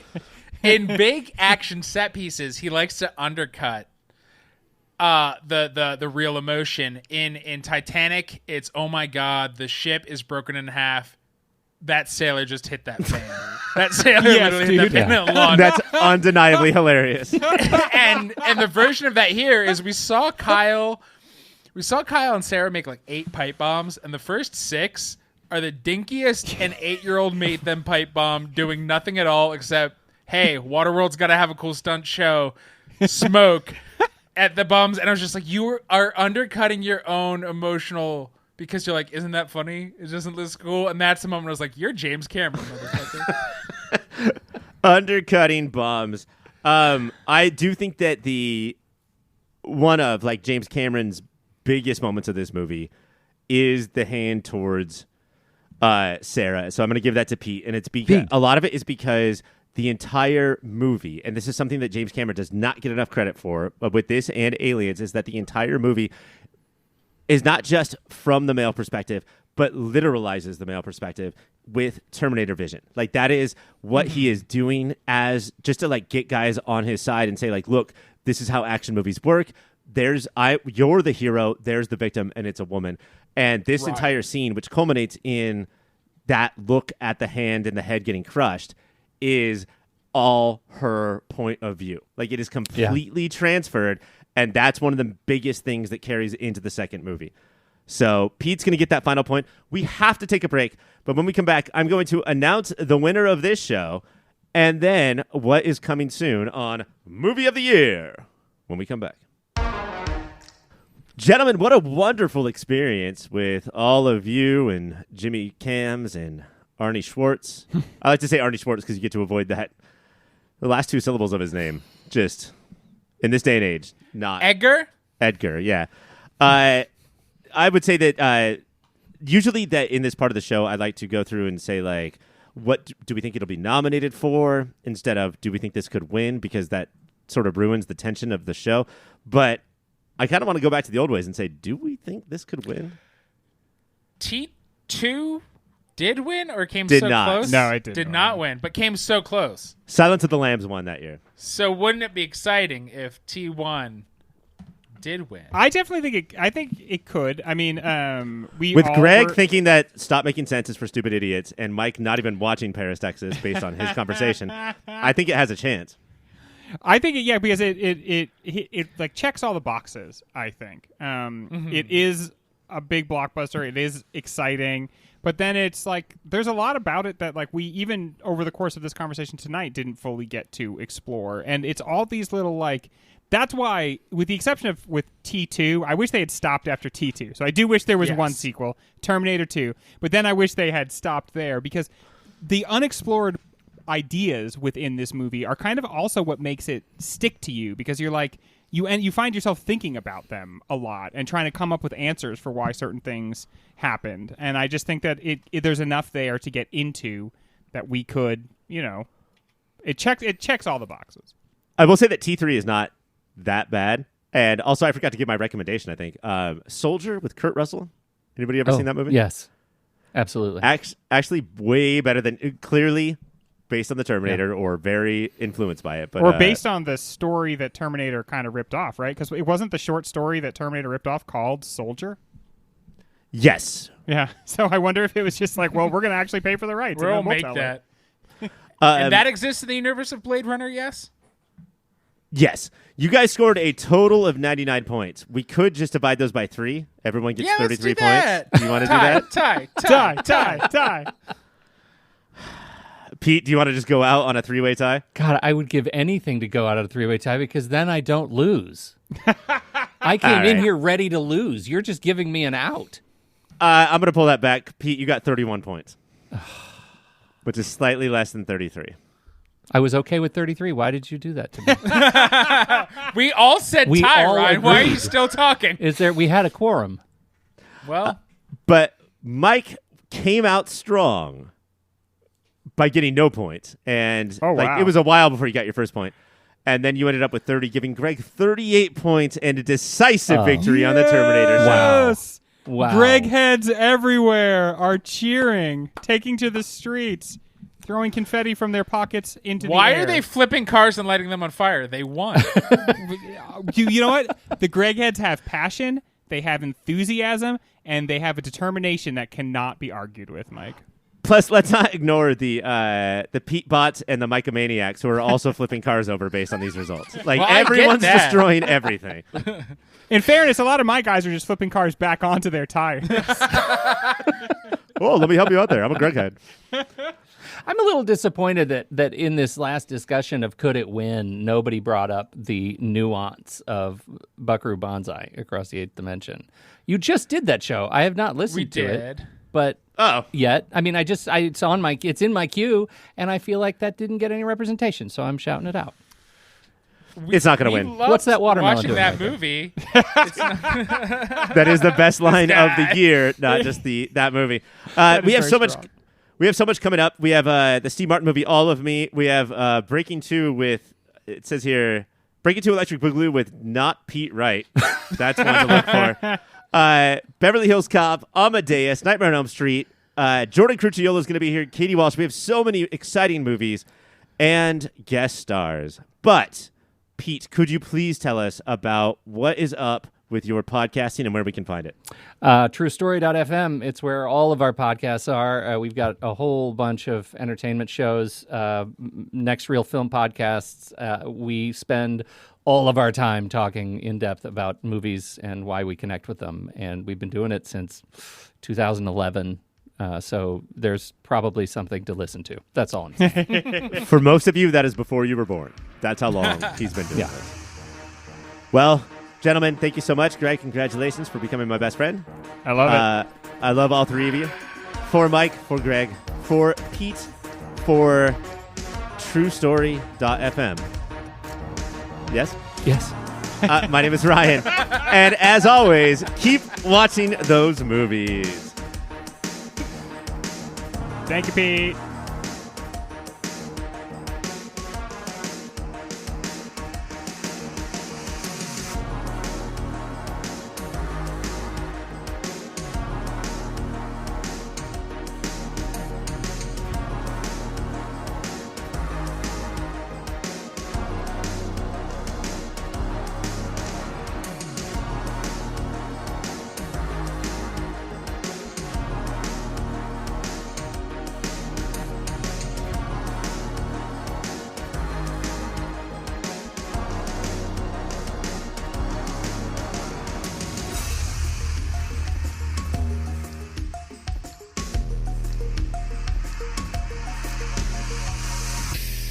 All right, check. Check. Can you say check? Check. Welcome to the Parker Cast. My name is Daddy, and this is Parker. Parker, how are you? Good. Yeah. So, I'm so happy to have you as a guest of your own show. Can Can we talk about my unicorn and dolly and my horsey? Okay, so right away interrupting the host to ask if you could talk about the unicorn and your dolly and your horsey. Okay, who would you like to talk about first? Dolly. Dolly. Okay, what's Dolly's name? Dolly. It's Dolly. Yeah, it's a good name. Tell me about her. What is her personality like? Is she nice? Yeah. Yeah. Does she love you? Probably don't. She probably doesn't love you? No. Oh, do you love her? Yeah. Well, then that's all that matters. We can't expect it all to be requited, right? Hey, is it going to fall off? No, that's not going to fall off. Tell me about your unicorn. What's their name? Rainbow Sparkle. Rainbow Sparkle. Did you give them that name, or were they born like that? What? Born. What? What is Rainbow Sparkle good at? To that.